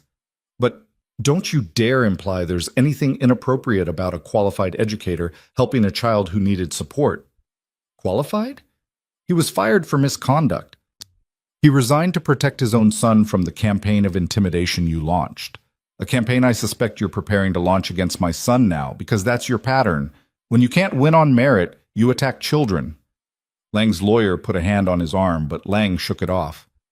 You have no proof of that. Don't I? 3 days ago, my son was bullied at school by another child who used remarkably sophisticated language to criticize unconventional mathematical approaches. Language a 10-year-old wouldn't naturally use. Language that sounds remarkably like the talking points you've been spreading about experimental and unvalidated methods. Adrienne pulled up her phone. I have the school incident report. I also have phone records showing that the bully's father received a call from a Columbia University number the day before the incident. Care to explain that? Lang's face went pale. I have no idea what you're talking about. You contacted parents at my son's school, planted suggestions that children were being harmed by dangerous teaching methods. Used their fear to turn their children into weapons against mine. Adrienne's voice shook with controlled rage. That's not academic disagreement. That's targeting a child. My child. That's absurd. I've never contacted anyone at your son's school. Then you won't mind if we subpoena your phone records to verify that. One of Lang's lawyers finally succeeded in pulling him back. Dr. Lang, I strongly advise you to stop talking. But Lang was past listening to advice. 6 years of unchallenged success, of being the smartest person in every room, had made him arrogant. He genuinely couldn't believe anyone would effectively challenge him. You want to destroy me? He snarled at Adrienne. Go ahead and try. But understand this. I have resources you can't imagine. Institutional backing, political connections, friends at the Department of Education who control billions in funding. You think Vale Technologies is untouchable? I can make your company's life a regulatory nightmare. I can ensure that every school district thinks twice before buying your products. You can shut up right now, or I quit. The lawyer's voice was sharp. Seriously, Victor, stop talking. But the damage was done. Every journalist in the room had heard Lang threaten Adrienne, had watched him lose control, had seen the mask slip to reveal the ruthless operative underneath. The Wall Street Journal reporter was typing frantically. Dr. Lang, are you threatening Ms. Vale with regulatory retaliation? I'm explaining reality. When you attack someone with my level of institutional standing, there are consequences. That sounds like a threat. It's a statement of fact. Adrienne's attorney stepped forward. For the record, we're documenting Dr. Lang's threats of regulatory retaliation and his admission that he contacted parents at Ms. Vale's son's school, both of which constitute grounds for legal action. Lang's lead lawyer looked like he wanted to sink through the floor. We're leaving. Dr. Lang has nothing further to say. Running away? Caleb's voice was quiet, but it carried. That's what you did 6 years ago, too. When I confronted you about the theft, you ran to the administration with false accusations before I could build a case. You used institutional power to silence me because you knew you couldn't win on evidence. I didn't silence you. You self-destructed. Because you left me no choice. You threatened my son. You contacted my ex-wife with lies about my fitness as a parent. You made it clear that if I fought back, I'd lose custody of Noah. Caleb's voice broke. So I disappeared. I gave up my career, my reputation, everything I'd worked for, because protecting my child mattered more than being right. How noble! And now you've found someone rich enough to fund your delusions. They're not delusions. Sarah Chen pulled out another folder. I took the liberty of contacting other researchers who've worked with Dr. Lang over the years. Graduate students, postdocs, junior colleagues, 7 of them described similar patterns, developing research ideas that Lang then published under his own name, always with just enough alteration to make direct plagiarism hard to prove. 3 of them were told their complaints would damage their careers and were encouraged to drop the matter. 1 had a nervous breakdown and left academia entirely. That's hearsay. It's pattern evidence. And combined with the documentary proof of your theft from Dr. Hart, it establishes a practice of research misconduct spanning years. Chen's expression was granite. You're not just a thief, Victor. You're a serial predator who's built an entire career on exploiting vulnerable colleagues. Lang's lawyers were physically pulling him toward the door now. He resisted, his face red with rage. You'll regret this, all of you. I'll sue for defamation. I'll destroy your reputations. You'll face investigation by Columbia University, the Department of Education, and possibly federal prosecutors for grant fraud. Adrienne's voice cut through his tirade. Because every dollar you received based on stolen research constitutes fraud, and fraud involving federal grants is a crime. That finally penetrated. Lang stopped struggling against his lawyers, his expression shifting from rage to calculation. For a moment, everyone could see him thinking, assessing angles, looking for escape routes. This isn't over, he said finally. Yes, it is. You just haven't accepted it yet. Adrienne gestured to her security. Please escort Dr. Lang and his attorneys out. They're not welcome here. As security moved forward, Lang pointed at Caleb. You're making a mistake, Hart. You could have let this go, moved on with your life. Instead, you've opened a war you can't win. I already won, the moment I stopped being afraid of you. Lang was escorted from the conference room, his lawyers whispering urgently in his ears. The moment he was gone, the journalists erupted with questions. Adrienne raised her hands for quiet. We'll provide full documentation to anyone who wants to investigate this story. Dr. Hart's original research files, Dr. Chen's testimony, financial records, communication logs, everything. We're also calling for Columbia University to launch a formal investigation into Dr. Lang's research practices and for the Department of Education to review all grants awarded based on his published work. Ms. Vale, are you concerned about potential lawsuits? Dr. Lang can sue if he wants. Discovery will only expose more evidence of his misconduct. We welcome the scrutiny. What about your son? Dr. Lang implied that Dr. Hart's involvement with your family was inappropriate. Adrienne's expression hardened.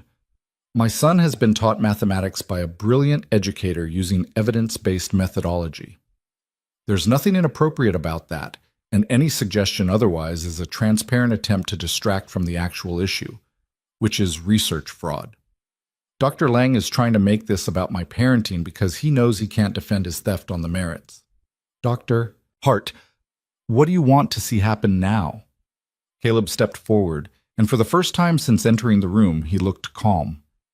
I want my name restored. I want credit for the work I did. And I want other researchers to know that institutional power doesn't make theft acceptable. If speaking up means facing retaliation, fewer people will speak up. That has to change. Sarah Chen nodded. The academic community has looked the other way on research misconduct for too long. We tell ourselves it's rare, that our peer review processes catch problems, that good science will always prevail. But the truth is that power protects power. Junior researchers are exploited, women and minorities are dismissed when they complain, and people like Victor Lang thrive because we're too invested in our institutions to acknowledge their flaws. Are you saying Columbia University is complicit? I'm saying that when Hart initially raised concerns 6 years ago, the university chose to believe Lang over him. That's understandable on some level. Lang was established, Hart was junior, but it's also how abuse of power perpetuates. We need better systems for investigating misconduct, systems that don't automatically favor senior researchers over junior ones. The questions continued for another 30 minutes. Adrienne answered what she could, referred technical questions to Caleb and Dr. Chen, and remained calm even when journalists tried to get her to comment on Lang's more inflammatory accusations. Finally, her head of communications stepped in. That's all the time we have today. Full documentation packets are being distributed now. Thank you all for coming. As the journalists filed out, still typing on phones and comparing notes, Adrienne felt the adrenaline that had been sustaining her start to drain away. She sank into a chair, suddenly exhausted. Caleb sat down beside her. You were amazing. I was furious. There's a difference. Furious looks good on you. He smiled weakly. Though I'm sorry you had to defend your parenting. That was out of line even for Lang. He was desperate. Desperate people say desperate things. Adrienne pulled out her phone and saw dozens of missed calls and messages. The next few days are going to be chaos. I know, and I'm sorry for dragging you into this.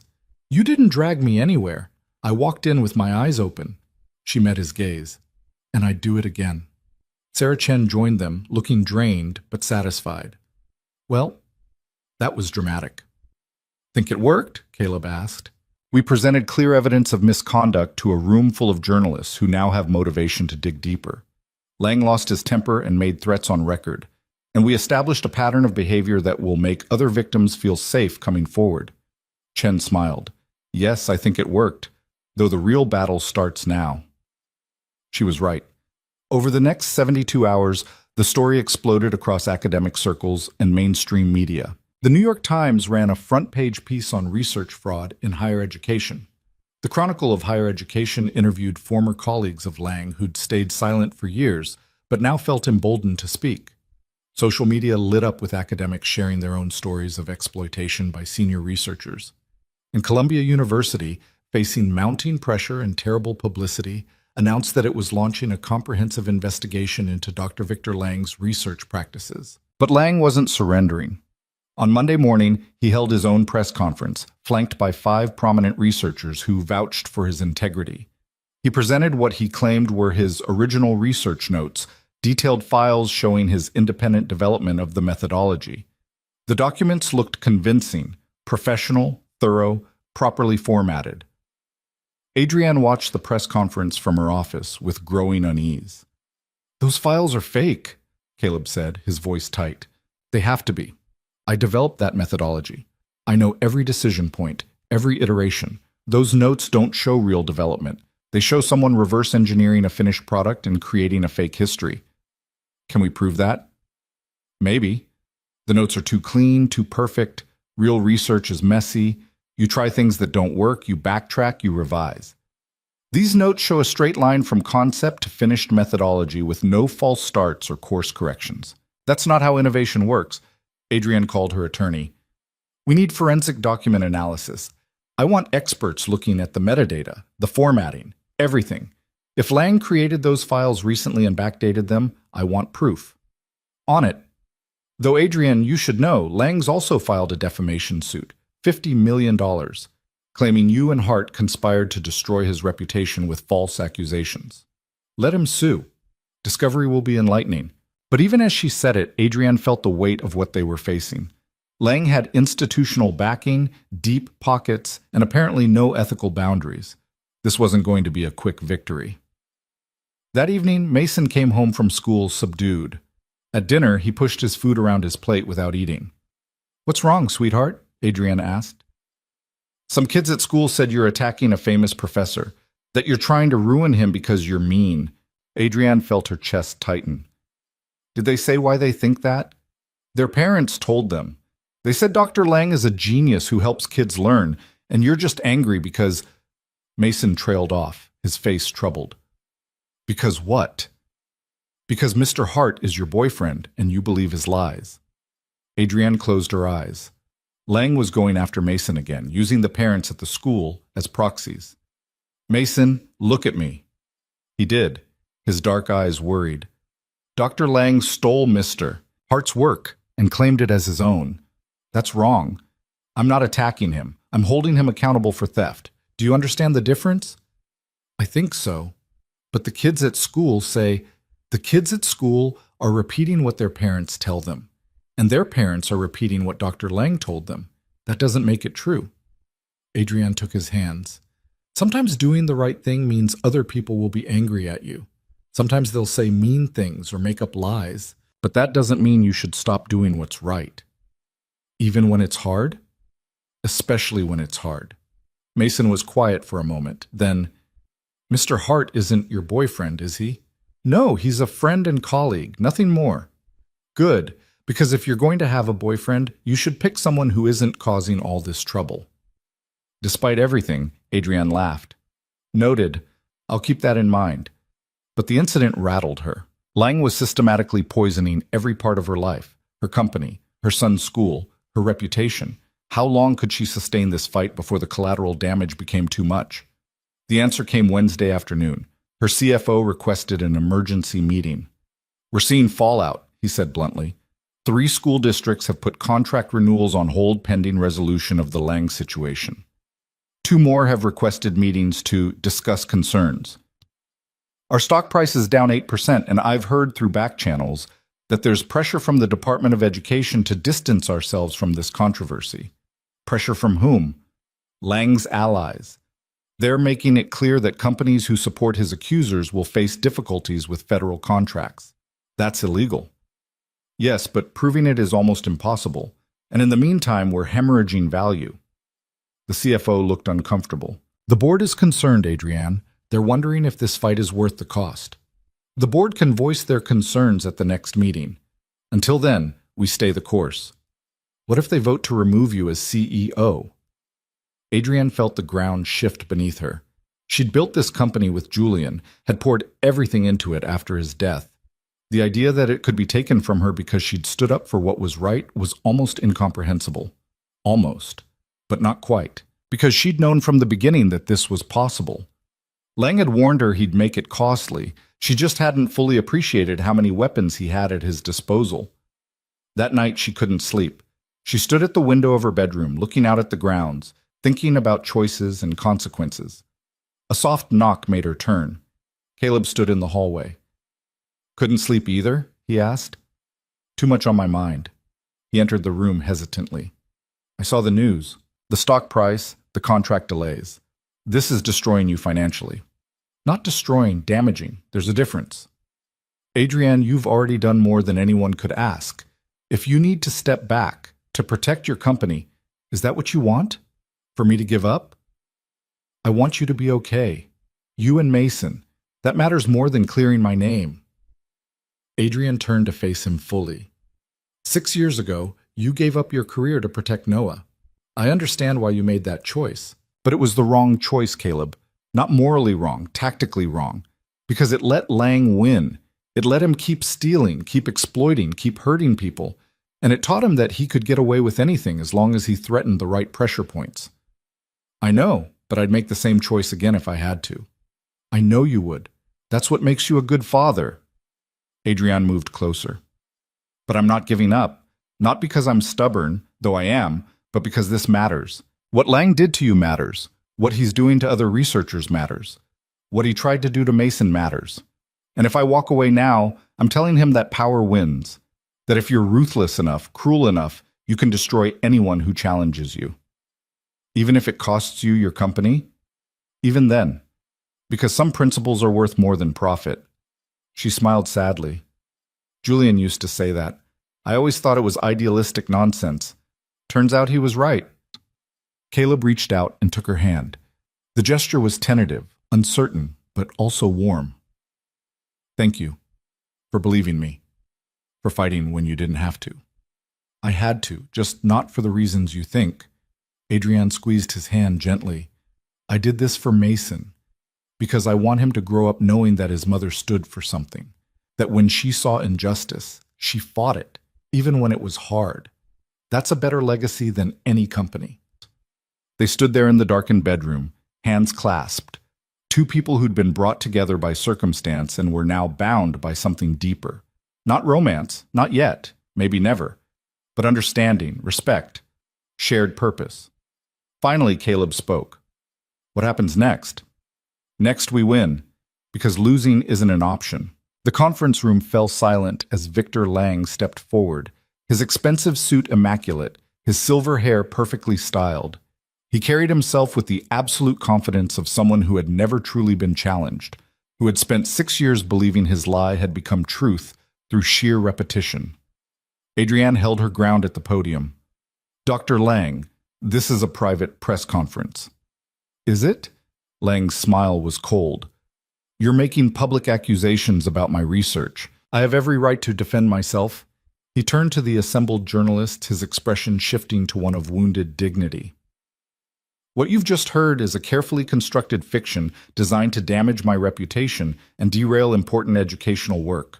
Ms. Vale has been misled by a disgraced former colleague who has spent years trying to claim credit for my research. That's a lie, Caleb said, emerging from the adjacent room. His voice was steady despite the tremor in his hands. You stole my work, Victor. You know it, and I can prove it. Lang's eyes locked onto Caleb, and for just a moment, Adrienne saw genuine hatred flash across his face before the mask of professional concern reasserted itself. Caleb, I'd hoped you'd moved past this delusion. Lang's tone was almost pitying. I understand that your career difficulties were traumatic, but fabricating conspiracy theories won't restore what you've lost. I'm not fabricating anything. Caleb pulled out a thick folder of documents. I have the original research files. Dated, time-stamped, with metadata that can't be forged.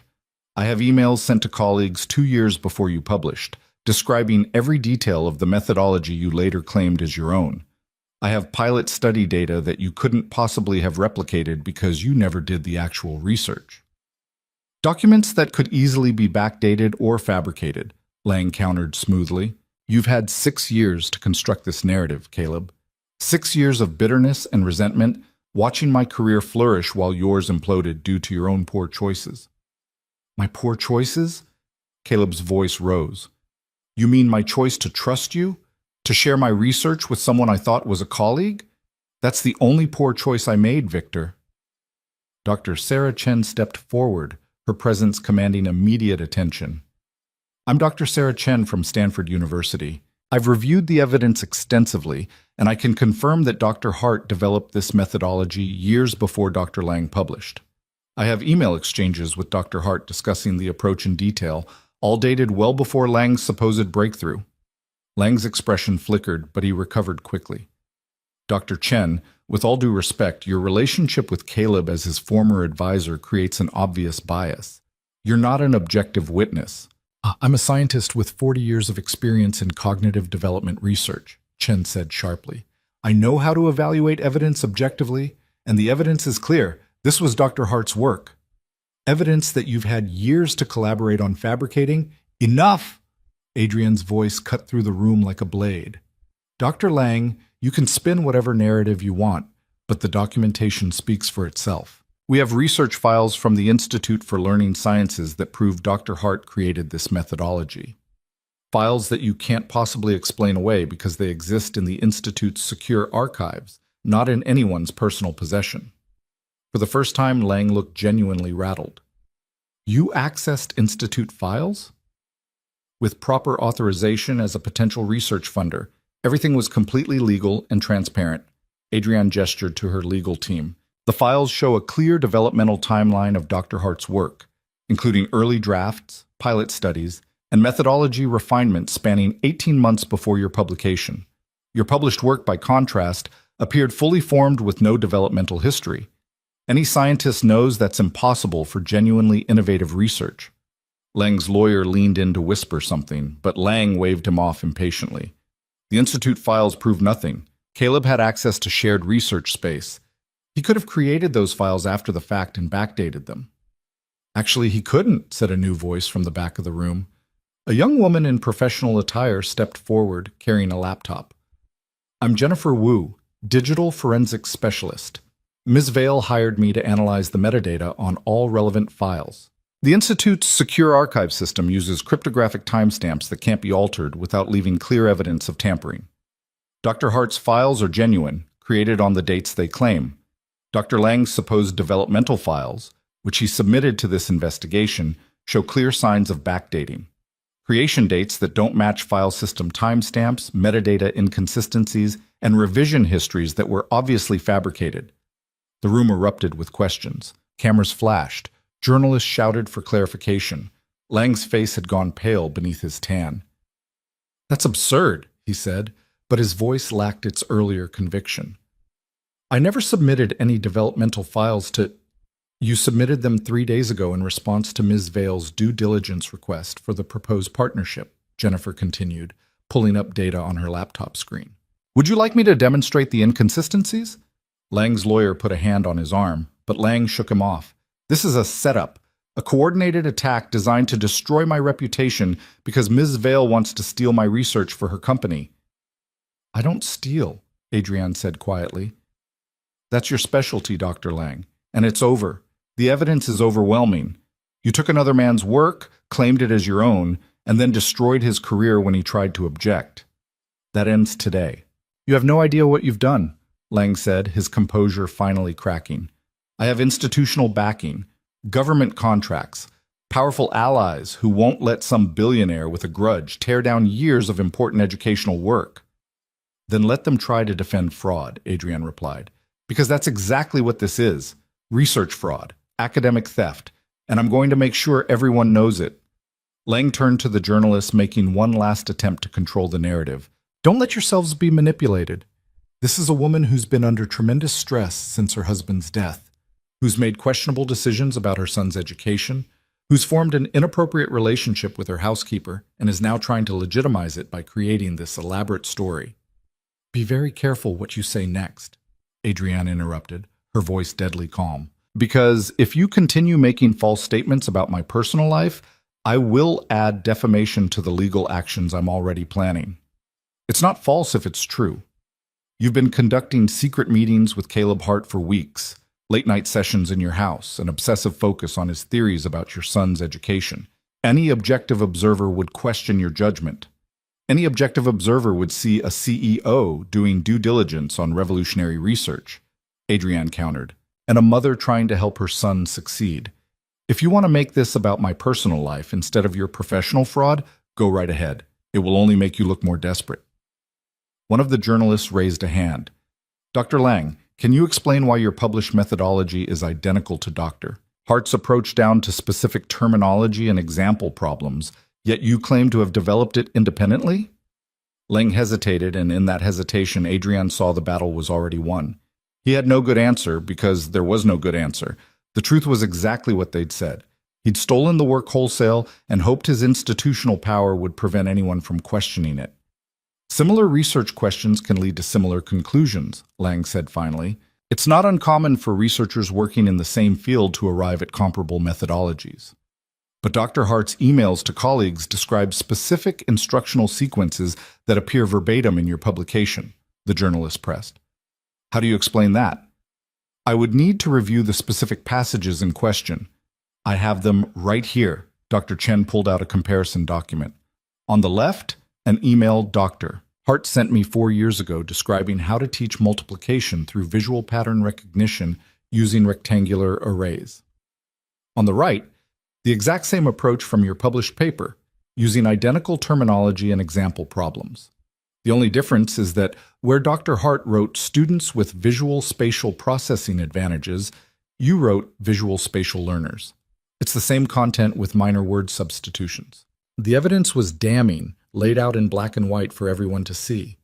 Adrienne watched Lang's face cycle through emotions, anger, fear, calculation. He was looking for an escape route, some way to salvage the situation, but there was none. They had trapped him perfectly. Lang's lawyer finally succeeded in pulling his client aside for a hurried consultation. The journalists used the opportunity to pepper Adrienne and Caleb with questions. How long have you been investigating this? What prompted you to look into Dr. Lang's research? Are you planning to implement Dr. Hart's methodology through Vale Technologies? Adrienne answered each question carefully, sticking to the facts, letting the evidence speak for itself.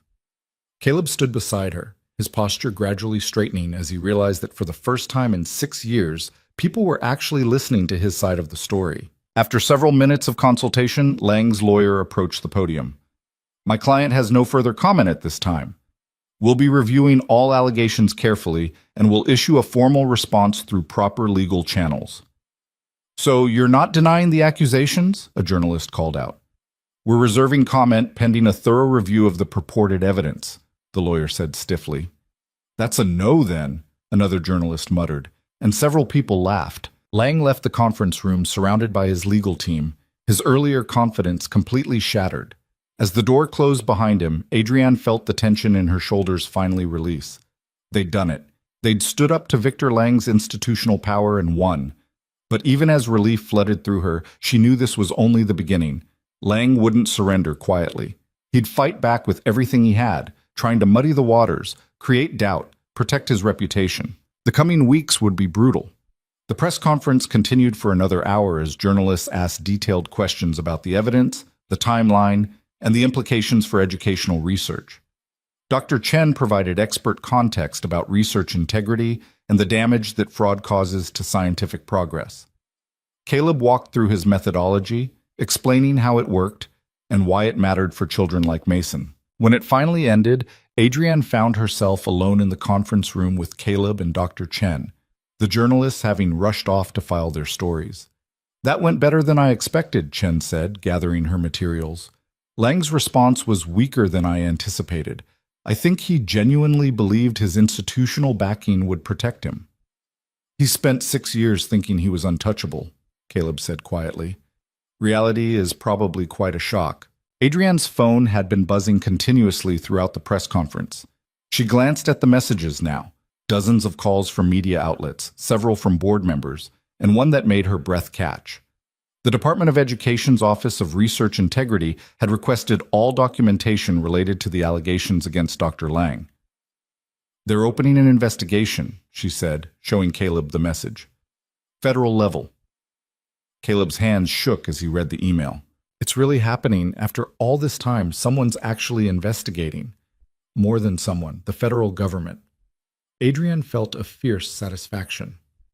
Lang's institutional connections won't help him there. The Office of Research Integrity doesn't care about university politics. Dr. Chen smiled. No, they care about facts, and the facts are on our side. Over the next 72 hours, the story exploded across academic and mainstream media. Headlines screamed about stolen research and academic fraud. Educational blogs dissected the evidence, with most concluding that Lang's theft was indefensible. Several universities announced they were reviewing their partnerships with Lang pending the outcome of the investigation, but Lang fought back exactly as Adrienne had predicted. His supporters released statements questioning the validity of the evidence, suggesting that Adrienne had manufactured the controversy to steal Lang's methodology for Vale Technologies. Opinion pieces appeared in major publications arguing that the rush to judgment was premature, that Lang deserved the presumption of innocence. And then the personal attacks began. On Tuesday morning, Adrienne woke to find her social media accounts flooded with messages questioning her fitness as a parent. Anonymous sources claimed she'd neglected Mason for years, prioritizing her company over her son's well-being. Photos appeared of her leaving work late at night, arriving home when Mason was already asleep, attending business dinners while her son ate alone with babysitters. The images were real, pulled from the dark years after Julian's death when work had been her only refuge from grief. Seeing them now, weaponized against her, felt like being flayed alive. Because there was truth in the criticism, she had prioritized work over Mason. She had missed years of his life. The fact that she was trying to change didn't erase that history. Don't read the comments, her PR director advised.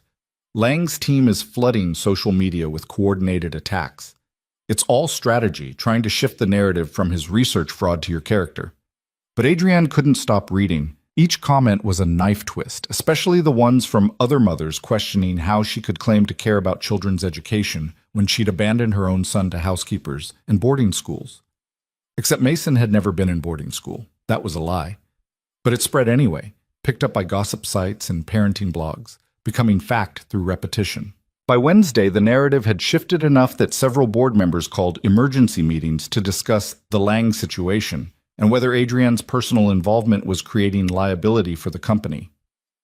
The optics are problematic, her CFO said carefully. A widow with a young son, forming a close relationship with her male housekeeper, then going to war with a respected researcher to defend him. People are questioning your judgment. My judgment is sound, Adrienne said firmly. Lang stole research. We're proving it. Everything else is noise designed to distract from that central truth. Noise that's affecting our stock price, the CFO countered. We're down 8% since the press conference. Investors are nervous. Investors are always nervous. They'll recover once the investigation confirms what we already know, that Lang is a fraud and we were right to expose him. And if the investigation takes months, years, how long can we sustain this fight? Adrienne looked around the conference table at the faces of people she'd worked with for years. Some looked supportive. Others looked worried. A few looked openly skeptical of her decisions. As long as it takes, she said. We don't surrender to bullies. We don't reward fraud. And we don't abandon people who are telling the truth just because it's inconvenient. That's not who we are. The meeting ended without resolution, but Adrienne could feel the pressure building. Lang's strategy was working. He was making this about her judgment, her personal life, her fitness as a leader, anything except the actual evidence of his fraud. That evening, she found Caleb in the cottage with Noah, both of them looking at a laptop screen with grim expressions. You've seen the coverage, she said. Hard to miss it.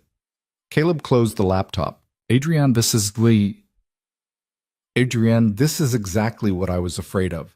Lang is destroying your reputation the same way he destroyed mine. By the time he's done, it won't matter what the evidence shows because no one will trust your motives for presenting it. So we keep fighting. We keep telling the truth. At what cost? Your company is suffering. Your son is reading horrible things about you online. Your professional reputation is being shredded. Caleb's voice was anguished. I can't let you sacrifice everything for this. You're not letting me do anything. This is my choice. Then I'm asking you to reconsider that choice. I'll release a statement saying I was mistaken about the theft, that the similarities in research were coincidental. Lang will back off if he thinks he's won. Absolutely not. You'll do no such thing. Adrienne, no. I won't let you surrender the truth just because Lang is willing to fight dirty. That's exactly what he wants, for us to give up because the cost of fighting seems too high. But some battles have to be fought regardless of cost. Noah, who had been sitting quietly, suddenly spoke up. Is this because of me? Because of what happened with my mom? Both adults turned to look at the 7-year-old, who was watching them with eyes far too old for his age. "What do you mean, sweetheart?" Adrienne asked gently. "Dad told me that before. When Dr. Lang was mean to him, Dad couldn't fight back because Mom might take me away. Is that happening again? Are you fighting because Dad can fight now?" Caleb knelt beside his son. "No, buddy, this is different. Ms. Vale is fighting because what Dr. Lang did was wrong, and wrong things need to be made right. But people are being mean to her too. I heard what they're saying about Mason." Adrienne felt her chest tighten. "What are they saying about Mason?" Noah looked uncomfortable. "At school today, some kids were saying that Mason's mom hired a fake teacher, and that's why Mason is good at math now. That it's all made up to get attention." Adrienne and Caleb exchanged glances. Lang wasn't just attacking them. He was using children again, planting doubt and mockery that would spread through school social networks, making Mason a target just as he'd done with Tyler's bullying. "Where's Mason now?" Adrienne asked. "In his room. He seemed upset when he got home." Adrienne found her son at his desk, staring at a math worksheet without actually working on it. The moment he saw her, his careful composure crumbled. "Everyone's saying you're lying," he said, tears streaming down his face. "They're saying Mr. Hart isn't really smart, that you're just pretending so you can make money or something.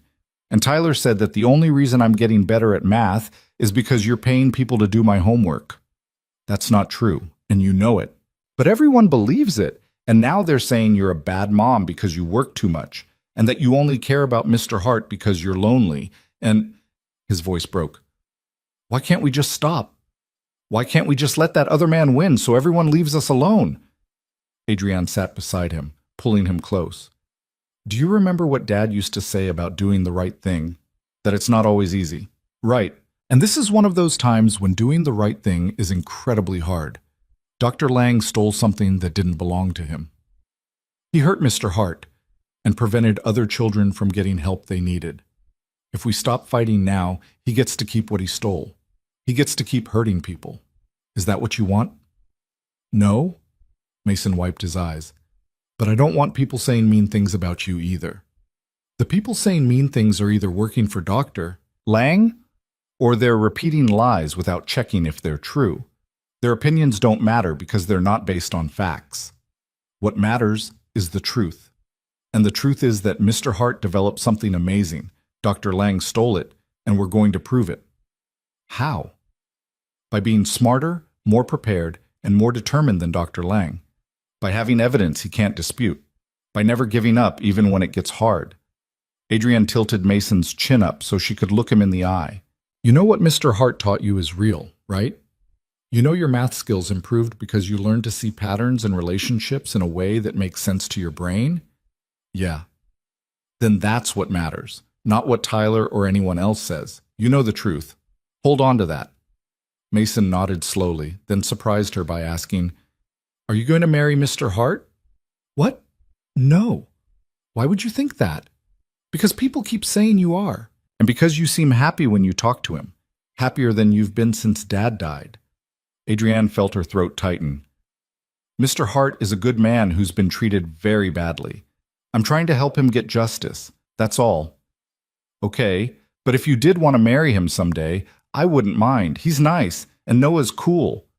The simple acceptance in her son's voice nearly undid her. She held him close, breathing in the scent of his hair, feeling the weight of all the choices she'd made and would have to make. "Let's focus on getting through this fight first," she said, "one battle at a time." Thursday brought new developments. The Office of Research Integrity formally announced their investigation into Dr. Victor Lang's research practices, requesting documentation from Columbia University, the Institute for Learning Sciences, and several other institutions where Lang had conducted research or received funding. The announcement sent shockwaves through the academic community. Lang released a statement expressing confidence that the investigation would clear his name and expose the coordinated campaign of defamation against him. But privately, according to sources that David's security team cultivated, Lang was panicking. He'd spent days trying to contact allies at various institutions, calling in favors, pressuring people to support his version of events. Several refused. The evidence was too clear. Supporting Lang meant aligning themselves with likely fraud, and no amount of professional loyalty was worth that risk. On Friday morning, Columbia University issued a terse statement placing Lang on administrative leave pending the outcome of the investigation. It was a careful hedge, not firing him, but creating distance in case the fraud allegations proved true.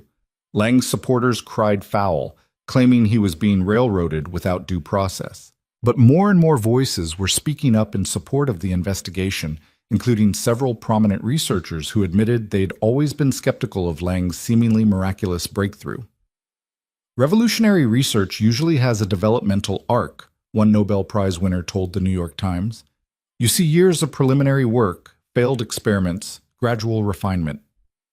Lang's methodology appeared fully formed, which always struck me as suspicious. I'm glad someone finally asked the hard questions. By the following Monday, 3 major educational foundations had suspended funding to Lang's research programs. 2 universities canceled scheduled speaking engagements. His publisher announced they were reviewing his book in light of the allegations. The tide was turning, but Lang wasn't finished. On Tuesday afternoon, he filed a lawsuit against Adrienne Vale Technologies, Caleb Hart, and Dr. Sarah Chen, claiming defamation, tortious interference with business relationships, and conspiracy to commit fraud. The suit demanded $500 million in damages.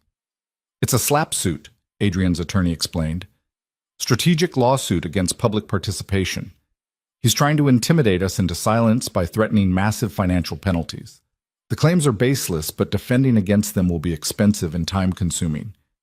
Then we defend, Adrienne said simply. And we countersue for abuse of process.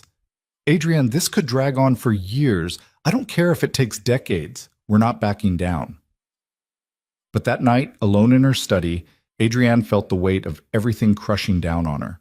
Her company's stock price was still depressed. Board members were whispering about removing her as CEO.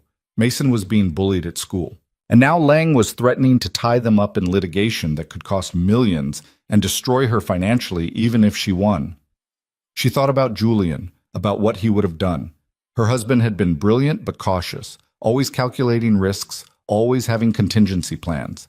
He probably would have advised her to settle quietly, to find some face-saving compromise that allowed both sides to walk away. But Julian had also believed in justice, in doing the right thing even when it was hard, and he would never have wanted his son to grow up watching his mother surrender to bullies. Adrienne's phone buzzed with a text from Caleb. Can we talk? Something's happened. She found him in the cottage, looking shell-shocked. My ex-wife called. She's filing for custody modification. Claims the publicity surrounding the Lang case proves I'm unfit as a parent, that I'm exposing Noah to unsafe situations and teaching him to disrespect authority. Lang got to her. Obviously. She never cared about custody before. She was happy to have Noah with me most of the time. Now suddenly she's concerned about his welfare? Caleb's laugh was bitter. He found my weakness, and he's exploiting it. We'll fight this too. We'll hire the best family law attorney in the state. Adrienne, stop. Caleb's voice was quiet but firm. I can't let you keep sacrificing for me. Your company, your reputation, your son's happiness, you're risking everything. And for what? To vindicate someone you barely knew 3 months ago? To expose the truth. To help children who learn differently. To prove that fraud doesn't win just because it has institutional backing. Those are noble reasons, but they're not worth destroying yourself over. Caleb moved to the window, looking out at the grounds. I've been thinking about this constantly. Lang is never going to stop fighting. He'll use every weapon at his disposal, lawsuits, media attacks, threats to our children. Even if we win the investigation, even if we prove everything, the cost will be astronomical. Is that really what you want? What I want is justice. But at what price? Adrienne, look at yourself. You're exhausted. You're under siege from all sides. Your board is ready to mutiny.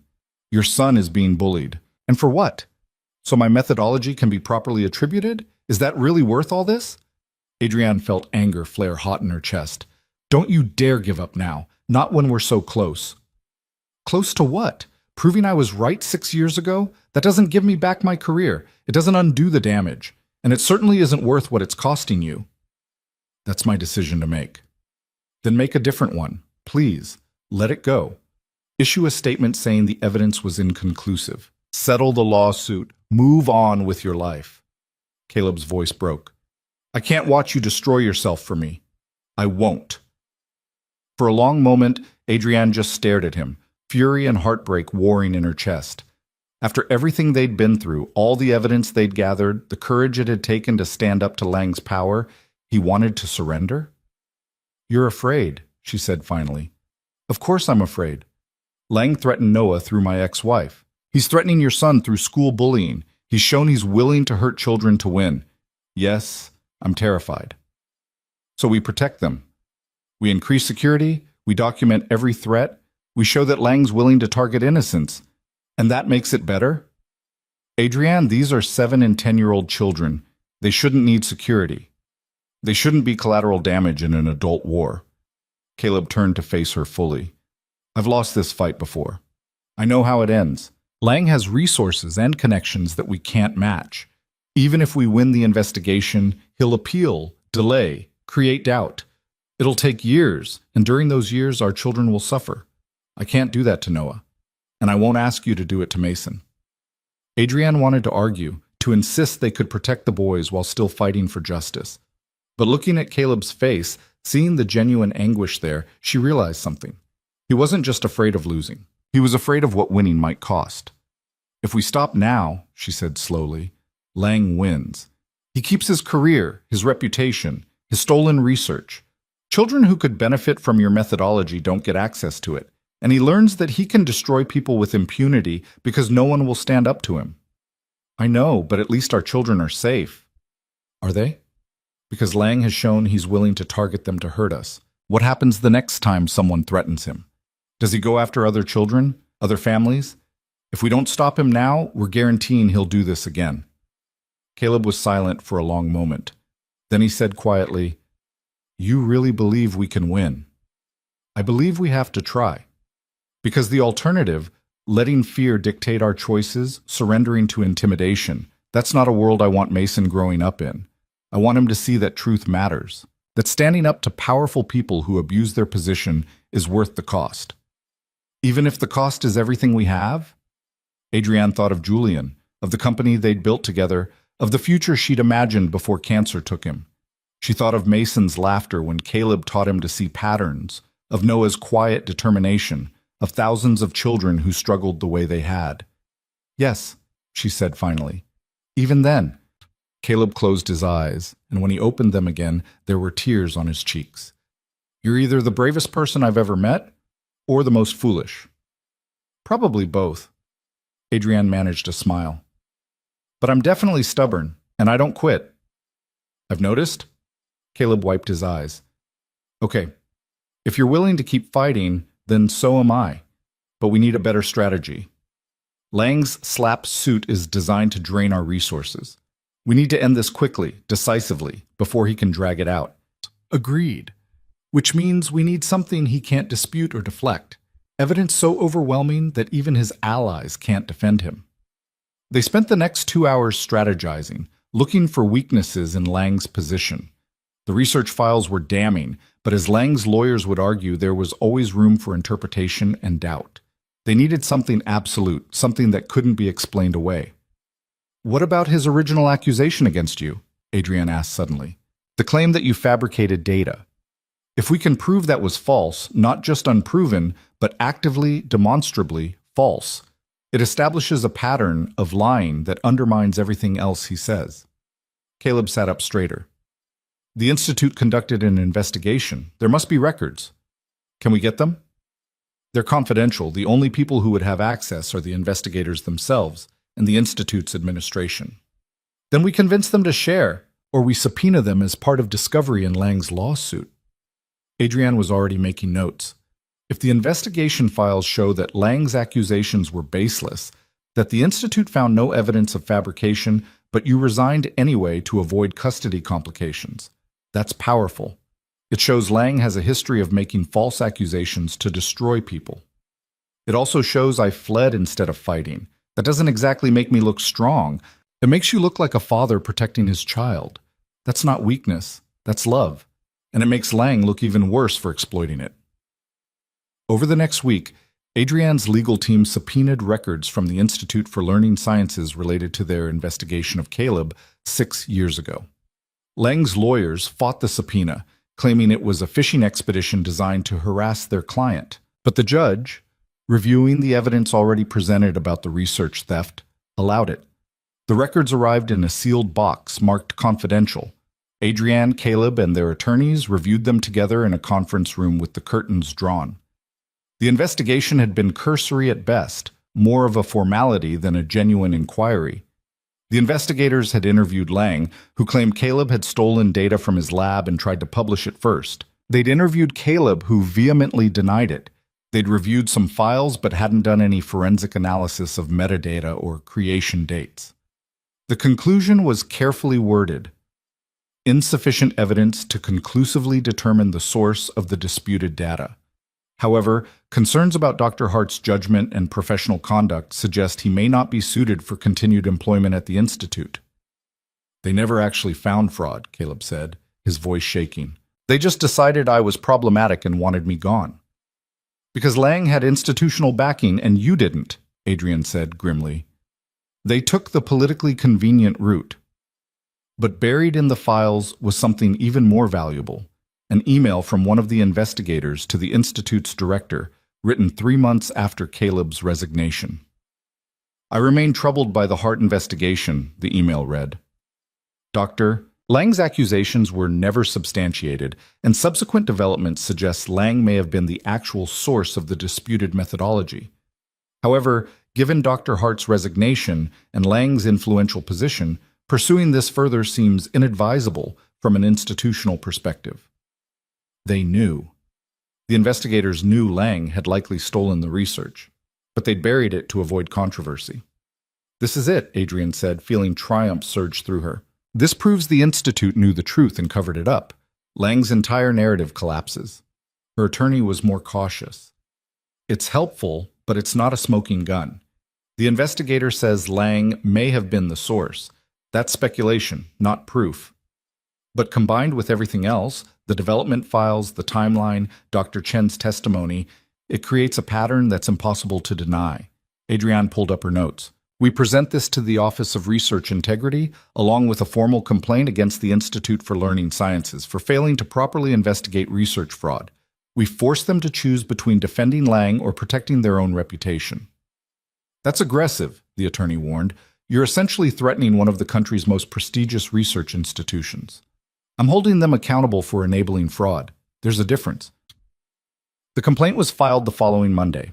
The Institute for Learning Sciences responded within 48 hours, announcing they were conducting an internal review of their investigation procedures and would cooperate fully with federal authorities.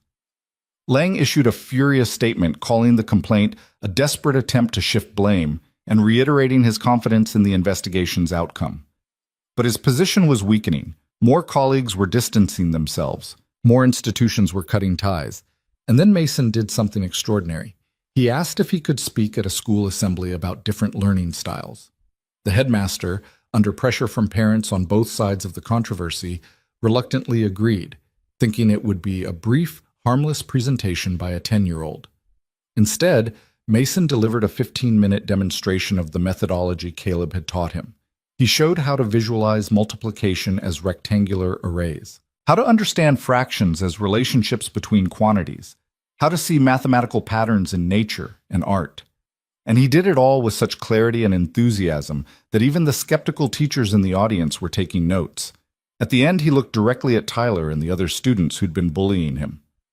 Some people say the way I learn math is fake or made up, but you just saw me solve problems that kids 2 grades ahead struggle with. You saw me explain why the methods work, not just memorize steps. So you tell me, is this real or not? The applause was thunderous. And suddenly, the narrative shifted again. Because whatever adults wanted to believe about institutional politics and research fraud, children could see the results. Mason's understanding was genuine. His learning was real, and that couldn't be faked or stolen. The video of Mason's presentation went viral, shared by educational websites and parenting blogs. Within days, it had millions of views.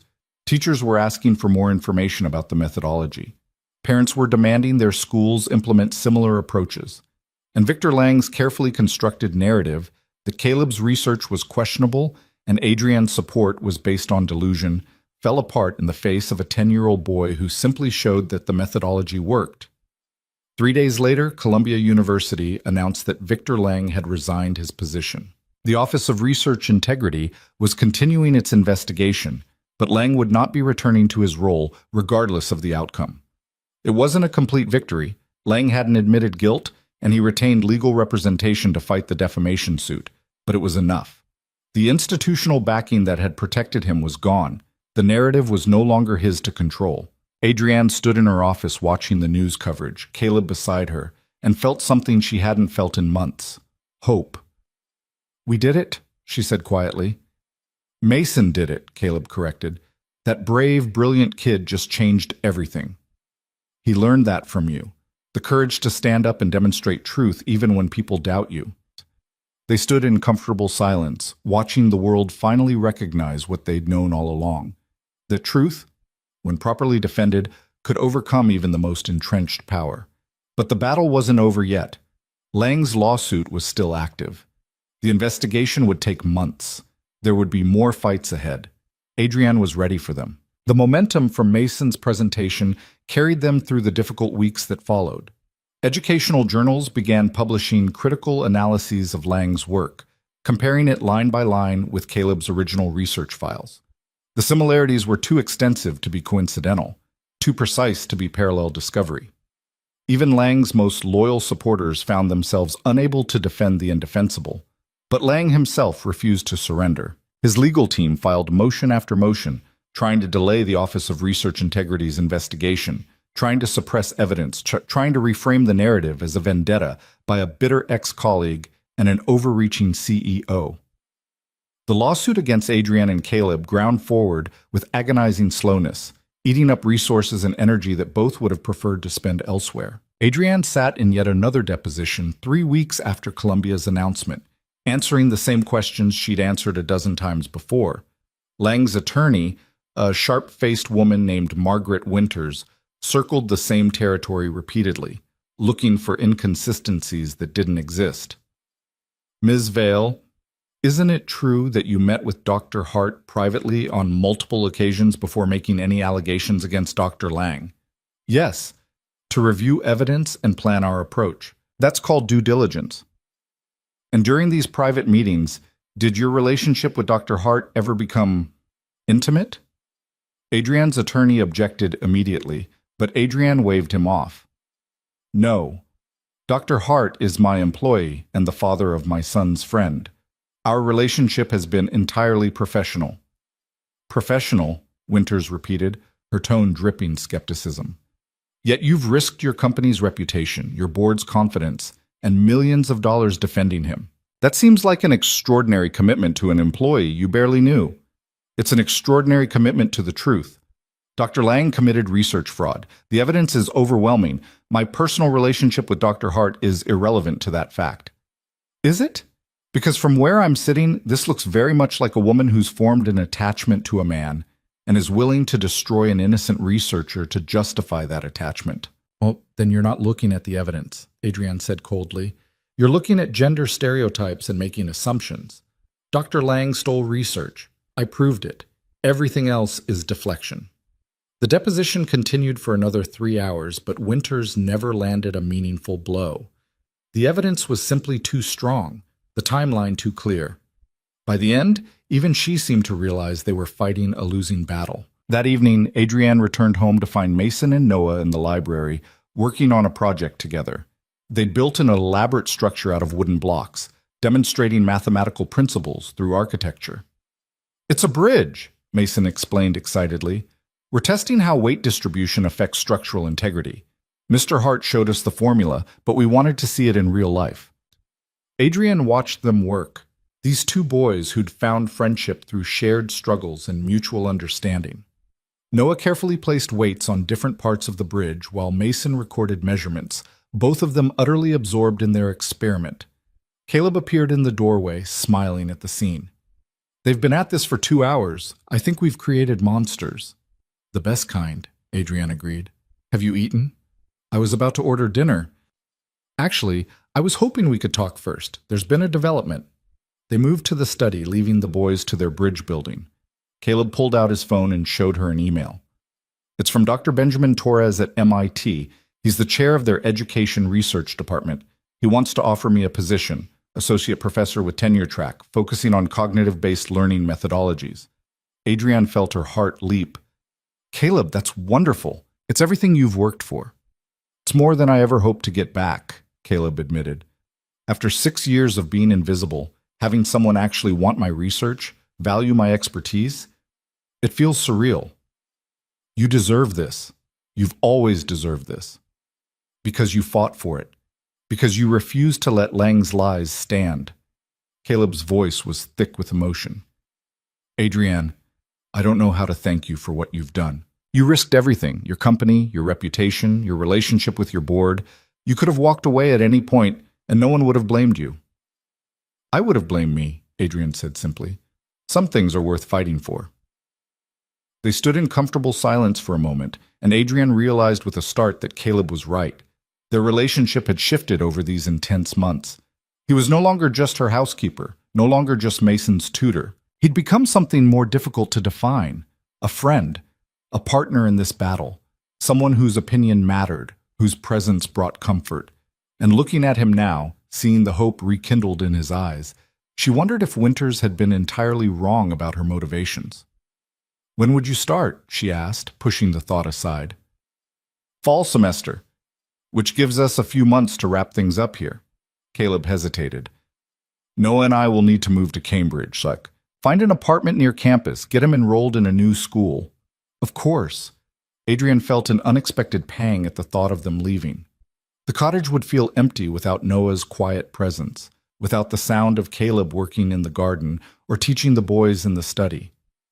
You could come with us. The words hung in the air between them. Adrienne stared at Caleb, uncertain she'd heard correctly. What?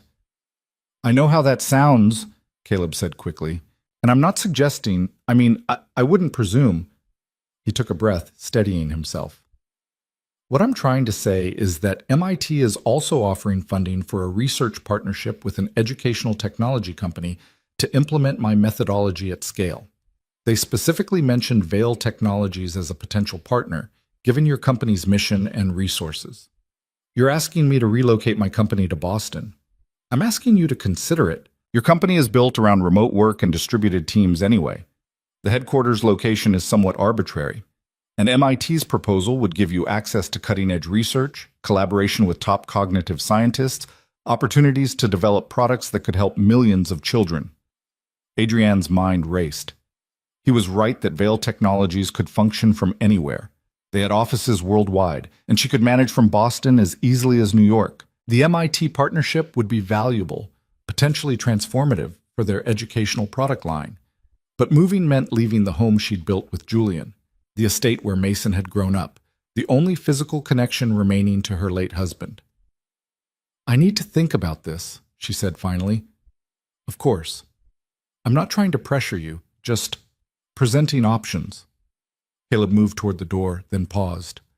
For what it's worth, I think Mason would thrive in Cambridge. There are excellent schools with strong programs for visual spatial learners, and he and Noah have become so close. It would be a shame to separate them just when they've found this friendship. After he left, Adrienne sat alone in the study, looking at the whiteboard where Caleb had first taught Mason to see mathematical patterns. She thought about the past months, about how her life had transformed from empty routine into something vivid and purposeful, about how fighting for Caleb's vindication had somehow awakened parts of herself she'd thought died with Julian. Her phone buzzed with a message from her head of security. Lang's legal team just filed a motion to dismiss their lawsuit. Looks like they're folding. Adrienne felt a surge of triumph. She forwarded the message to her attorney with a simple note. Excellent. Prepare our countersuit for malicious prosecution. 2 days later, Victor Lang's lawsuit was officially withdrawn. His attorney issued a terse statement saying they were focusing resources on the federal investigation, but everyone knew what it really meant. They'd realized they couldn't win. The Office of Research Integrity's investigation concluded 2 weeks after that. Their report was devastating. Lang had indeed stolen Caleb's research, publishing it as his own and fabricating supporting data to make the theft less obvious. The methodology was entirely Caleb's creation. Lang's contributions consisted solely of plagiarism and fraud. The report recommended that all of Lang's publications based on the stolen research be retracted, that his federal research funding be terminated, and that criminal charges be considered for the fabricated data. Additionally, the Institute for Learning Sciences was censured for conducting an inadequate investigation and failing to prevent research fraud. Columbia University, reading the writing on the wall, announced that Lang's resignation had been accepted and he would not be eligible for rehire. His book was pulled from publication. His speaking invitations were canceled. Within a month, Victor Lang had gone from celebrated researcher to pariah, his career utterly destroyed. Adrienne felt no satisfaction in his downfall, only relief that the truth had finally prevailed. The real victory wasn't Lang's punishment, it was what came next. Dr. Sarah Chen organized a symposium on cognitive-based learning, inviting researchers from around the world to present on different approaches to teaching children with visual spatial processing strengths. Caleb was the keynote speaker, presenting his methodology to an audience that finally recognized its brilliance. Adrienne attended, sitting in the back row and watching Caleb command the stage with natural authority. This was who he was meant to be, not a housekeeper hiding from his past, but a researcher changing the future of education. The audience hung on his every word, asking thoughtful questions, proposing collaborations. After the presentation, a young woman approached Caleb with tears in her eyes. "I'm a fourth-grade teacher," she said. "I have 3 students who've been struggling all year, and after hearing you speak, I finally understand why traditional methods weren't working. Can I learn more about implementing your approach?" "Of course," Caleb said warmly. "That's exactly why we're doing this, to help teachers reach every student." Watching him, Adrienne made her decision. That evening, she gathered her executive team for a video call. "I'm relocating our headquarters to Cambridge, Massachusetts," she announced. "We're forming a research partnership with MIT to develop and scale cognitive-based learning technologies. I'll be managing the transition personally." There were surprised reactions, questions about logistics and timing, but no real resistance. Vale Technologies had always been forward-thinking, always willing to pursue opportunities that aligned with their mission.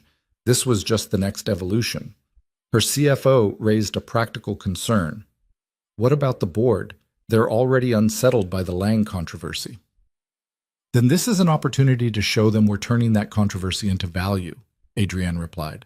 "We're not just defending research integrity in the abstract.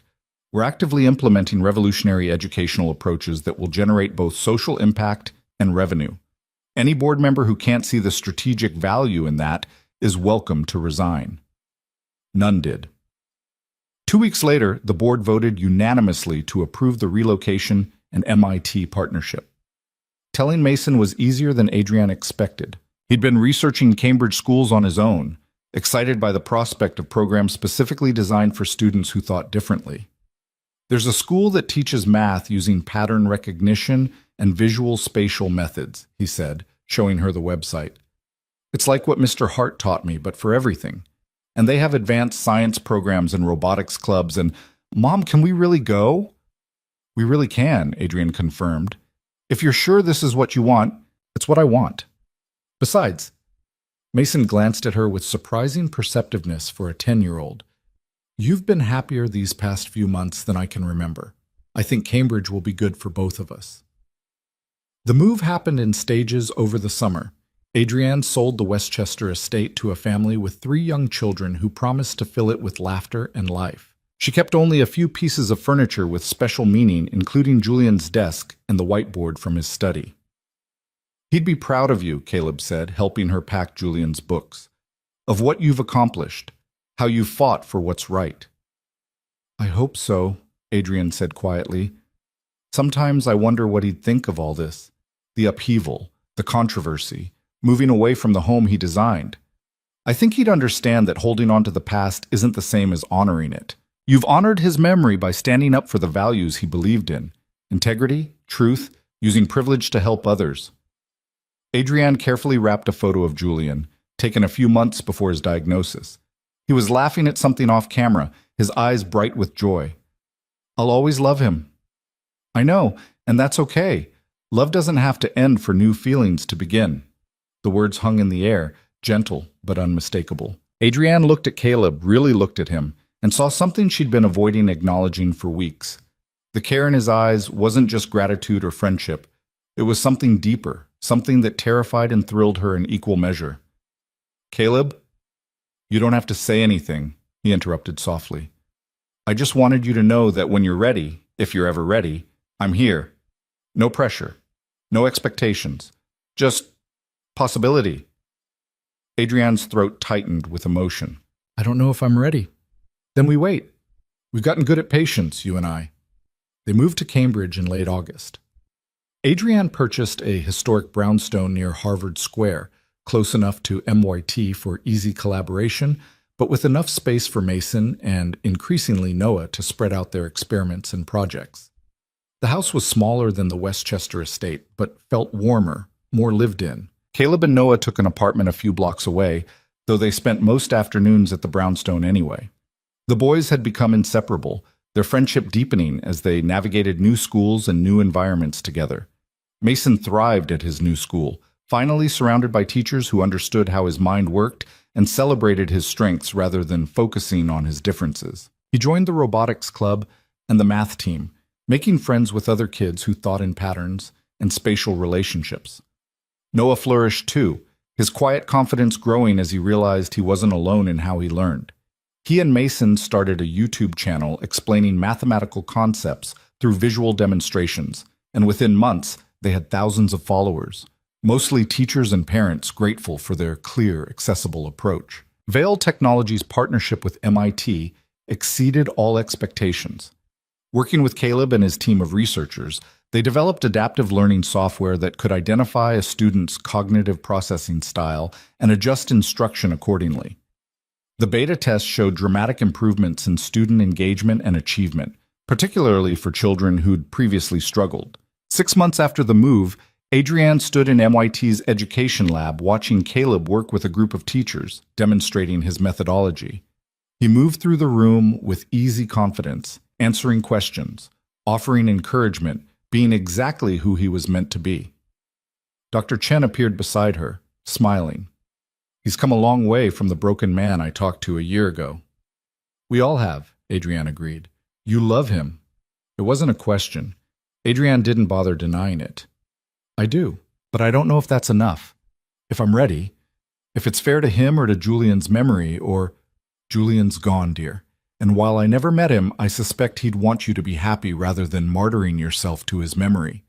Chen's voice was gentle but firm. "Love isn't a betrayal of what you had. It's proof that you're still capable of building something new. What if I mess it up? What if I can't be what Caleb needs? Then you'll figure it out together. That's what partnership means." Chen gestured to where Mason and Noah were building something complicated with lab equipment. "Those boys have already figured out that combining different strengths makes you stronger. Maybe it's time their parents learned the same lesson." That evening, Adrienne invited Caleb to dinner, just the two of them, after the boys were asleep. They ate on the brownstone's small patio, watching the sun set over Cambridge, talking about everything and nothing. "The software demo went well today," Caleb said. 3 more school districts want to pilot the program next semester." "We'll need to scale up our support team," Adrienne mused. "Maybe hire some of the teachers you've been training." "Good idea. They understand the methodology and they're passionate about implementation." They fell into comfortable silence, the kind that only comes from months of working closely together, of shared battles and mutual trust. "Caleb," Adrienne said finally, "when you said you'd wait for me to be ready, did you mean it?" He set down his wine glass carefully. "Every word. I think I'm ready now, to try, to see what this could be." Adrienne's heart was pounding. "I can't promise it'll be easy. I'm still grieving Julian in some ways. I'm still learning how to balance being a CEO and a mother. I'm still—" Caleb reached across the table and took her hand. "Adrienne, I'm a single father with a destroyed career that's just barely being rebuilt. I have custody complications and an ex-wife who still resents me and trauma from 6 years of being invisible. We're both complicated, imperfect people. But maybe that's exactly why this could work. Because we understand complicated? Because we've both learned that some things are worth fighting for, even when it's hard, even when it's scary." He smiled. "You taught me that." When you stood up for me against Lang, when you risked everything for the truth, you showed me that courage is possible, that rebuilding is possible. Now I'm asking if you'll take that same courage and apply it to us." Adrienne felt tears prick her eyes. "What if I'm not brave enough?" "You're the bravest person I know. You just need to believe it." She stood, moving around the table to where Caleb sat. He rose to meet her, and for a moment they just looked at each other, acknowledging all the fear and hope and possibility between them. Then Adrienne kissed him. It was gentle at first, tentative, both of them learning the shape of something new. But beneath the gentleness was something stronger, recognition, understanding, the knowledge that they'd both fought too hard to get here to waste it on hesitation. When they finally pulled apart, Caleb was smiling. "So, this is happening." Apparently so." Adrienne laughed, feeling lighter than she had in years. "Though we should probably tell the boys before they figure it out themselves." "Too late for that," Mason's voice came from the doorway. Both adults jumped, turning to find Mason and Noah watching with barely suppressed grins. "We've had a bet going for 2 months about when you'd finally kiss." "Mason," Adrienne felt herself flush, "you should be asleep." "We got thirsty." Noah held up 2 water bottles as evidence. "And anyway, we're glad you finally figured it out. We were getting impatient." Caleb started laughing, and after a moment, Adrienne joined him. Of course the boys had known. Of course they'd been scheming. They were brilliant, observant children who'd watched 2 adults dance around obvious feelings for months. "Who won the bet?" Caleb asked. "Me," Noah said smugly. "I said mid-September. Mason thought you'd wait until October." "I was trying to be optimistic," Mason protested. "I thought Mom might need more time." Adrienne pulled her son into a hug. "Are you okay with this? Really okay?" Mason hugged her back fiercely. "Mom, you've been sad for so long. Even when you were smiling, I could see it. But lately, especially since we moved here, you've been actually happy. If Mr. Hart makes you happy, then yeah, I'm okay with it. More than okay. Your dad would want you to be happy too. I know that." Mason's voice was sure, confident in a way that reminded her how much he'd grown over the past year. "Dad loved you. And part of loving someone is wanting them to be okay, even after you're gone. Right?" Adrienne couldn't speak past the lump in her throat, so she just nodded and held him closer. The months that followed were a careful dance of building something new while honoring what had come before. Adrienne and Caleb took their relationship slowly, conscious of the boys, mindful of their own healing. They went on actual dates, discovered shared interests beyond education reform, learned each other's habits and quirks. It wasn't always smooth. Caleb's ex-wife challenged the custody arrangement again, though this time her lawyers advised her the case was weak. Adrienne's board occasionally questioned her judgment, particularly when she prioritized family time over extended business travel. And both of them struggled sometimes with the vulnerability required to truly let someone in after years of self-protection. But they worked through it together, learning that partnership meant supporting each other through difficulties rather than avoiding them. Vale Technologies' cognitive-based learning platform launched the following spring to overwhelming demand.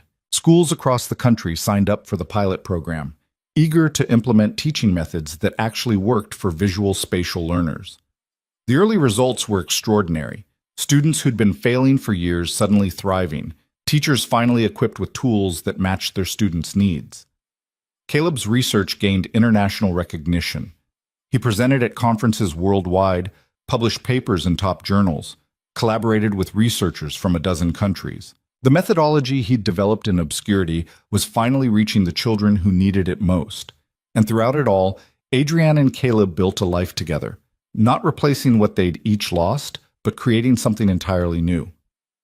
One evening, nearly 2 years after that first press conference, Adrienne found herself back at MIT for a gala, celebrating their education partnership. The event honored researchers and educators who'd contributed to the cognitive-based learning initiative, and Caleb was receiving a Lifetime Achievement Award for his work.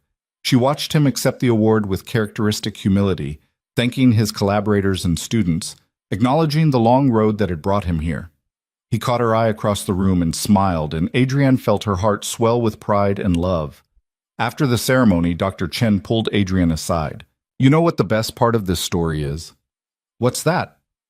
Everyone focuses on the vindication, proving Lang was a fraud, restoring Caleb's reputation. But the real victory is what you've built since then. The research that's helping thousands of children, the company that's transforming educational technology, the family you've created together. Chen gestured to where Caleb stood with Mason and Noah, the three of them laughing at some shared joke. That's the legacy that matters.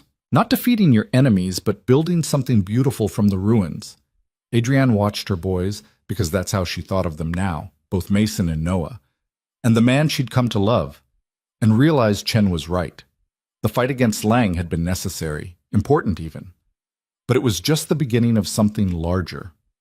Later that night, after the boys were asleep and the house was quiet, Adrienne and Caleb sat in the study that had once belonged to Julian. The whiteboard still held some of the original patterns Caleb had drawn to teach Mason, overlaid now with new equations and diagrams from current research. "I've been thinking," Caleb said, "about what comes next." "What do you mean?"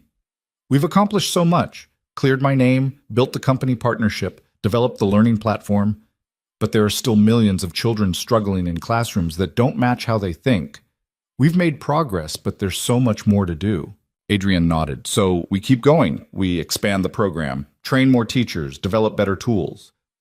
"We do.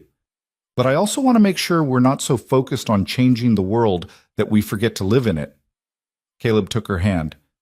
"I want us to have time just to be a family, to watch the boys grow up, to build a life that's about more than work and missions and causes." "Balance," Adrienne said, understanding, "something I've never been particularly good at." "Neither have I, but maybe together we can figure it out." Caleb pulled out a small box from his pocket, and Adrienne's breath caught. "I'm not trying to replace Julian. I could never do that, and I wouldn't want to. But I'd like to build a future with you, if you'll have me."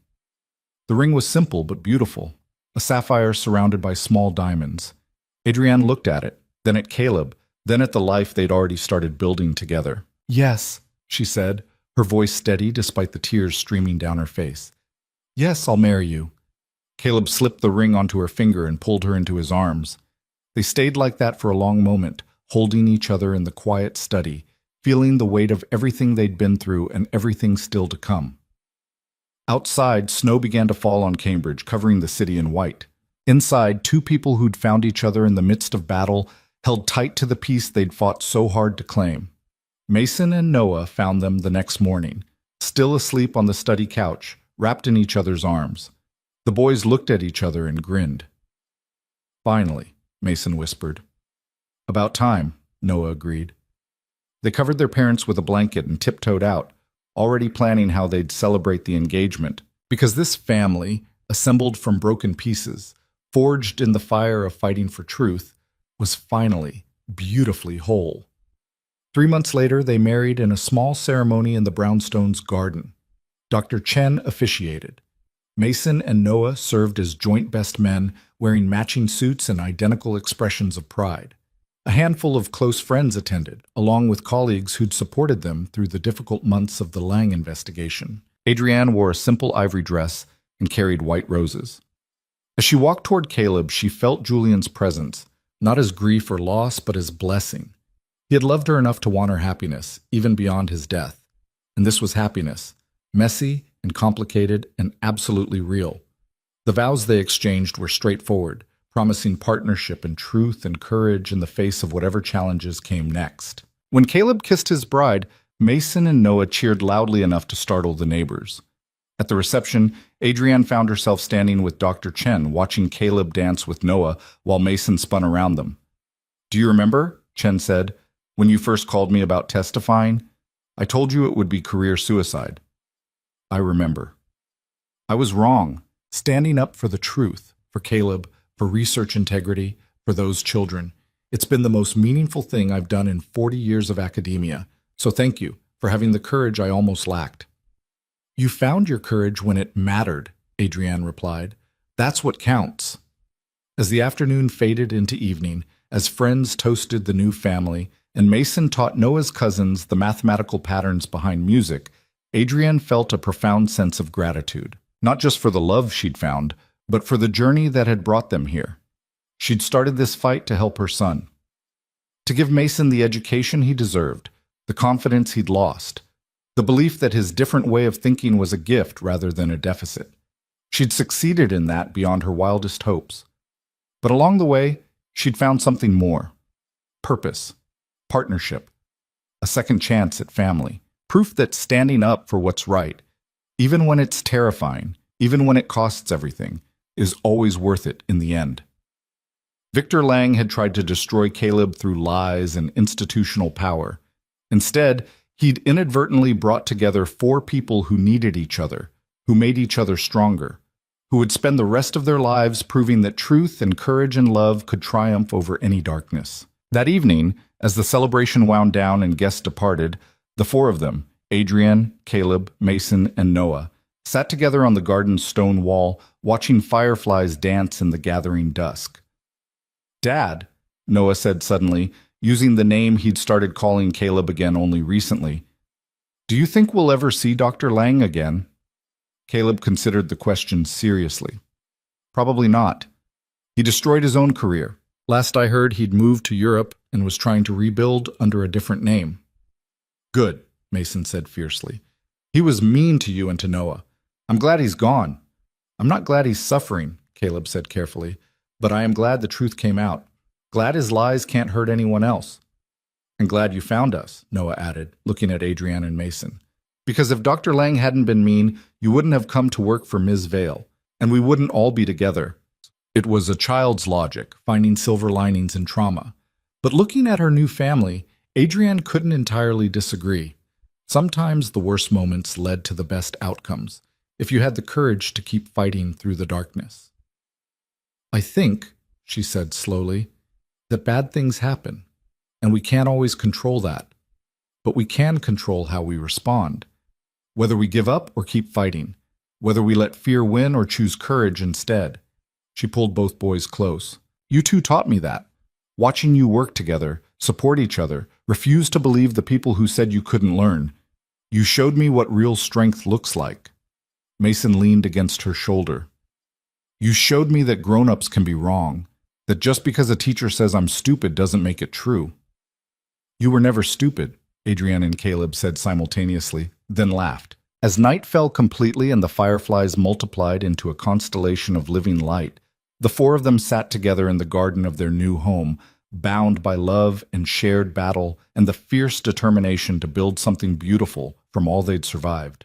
The single father who'd risked everything to help a struggling child had found not only vindication, but a second chance at family and career. The billionaire CEO, who'd spent years hiding from grief and work, had discovered that real courage meant opening her heart again. And 2 boys who'd believed they were broken had learned they were perfectly, wonderfully themselves. It wasn't the ending any of them had imagined. It was better. Because the best stories aren't about perfect people living perfect lives. They're about imperfect, complicated, beautifully flawed humans who choose courage over comfort, truth over convenience, and love over fear. Who stand up to power when it corrupts. Who protect the vulnerable. Who refuse to let darkness win. Adrienne Vale and Caleb Hart had fought that battle and won. But more than that, they'd built something that would outlast the fight. A family forged in fire. A love born from shared struggle. A future bright with possibility. And as they sat together under the stars, surrounded by the people they loved most, they knew with absolute certainty that every risk, every sacrifice, every terrifying moment of standing up to Victor Lang's institutional power had been worth it. Because some things are worth fighting for. And some victories are measured not in what you defeat, but in what you build from the ashes of battle. This was their victory, their family, their future. And it was perfect.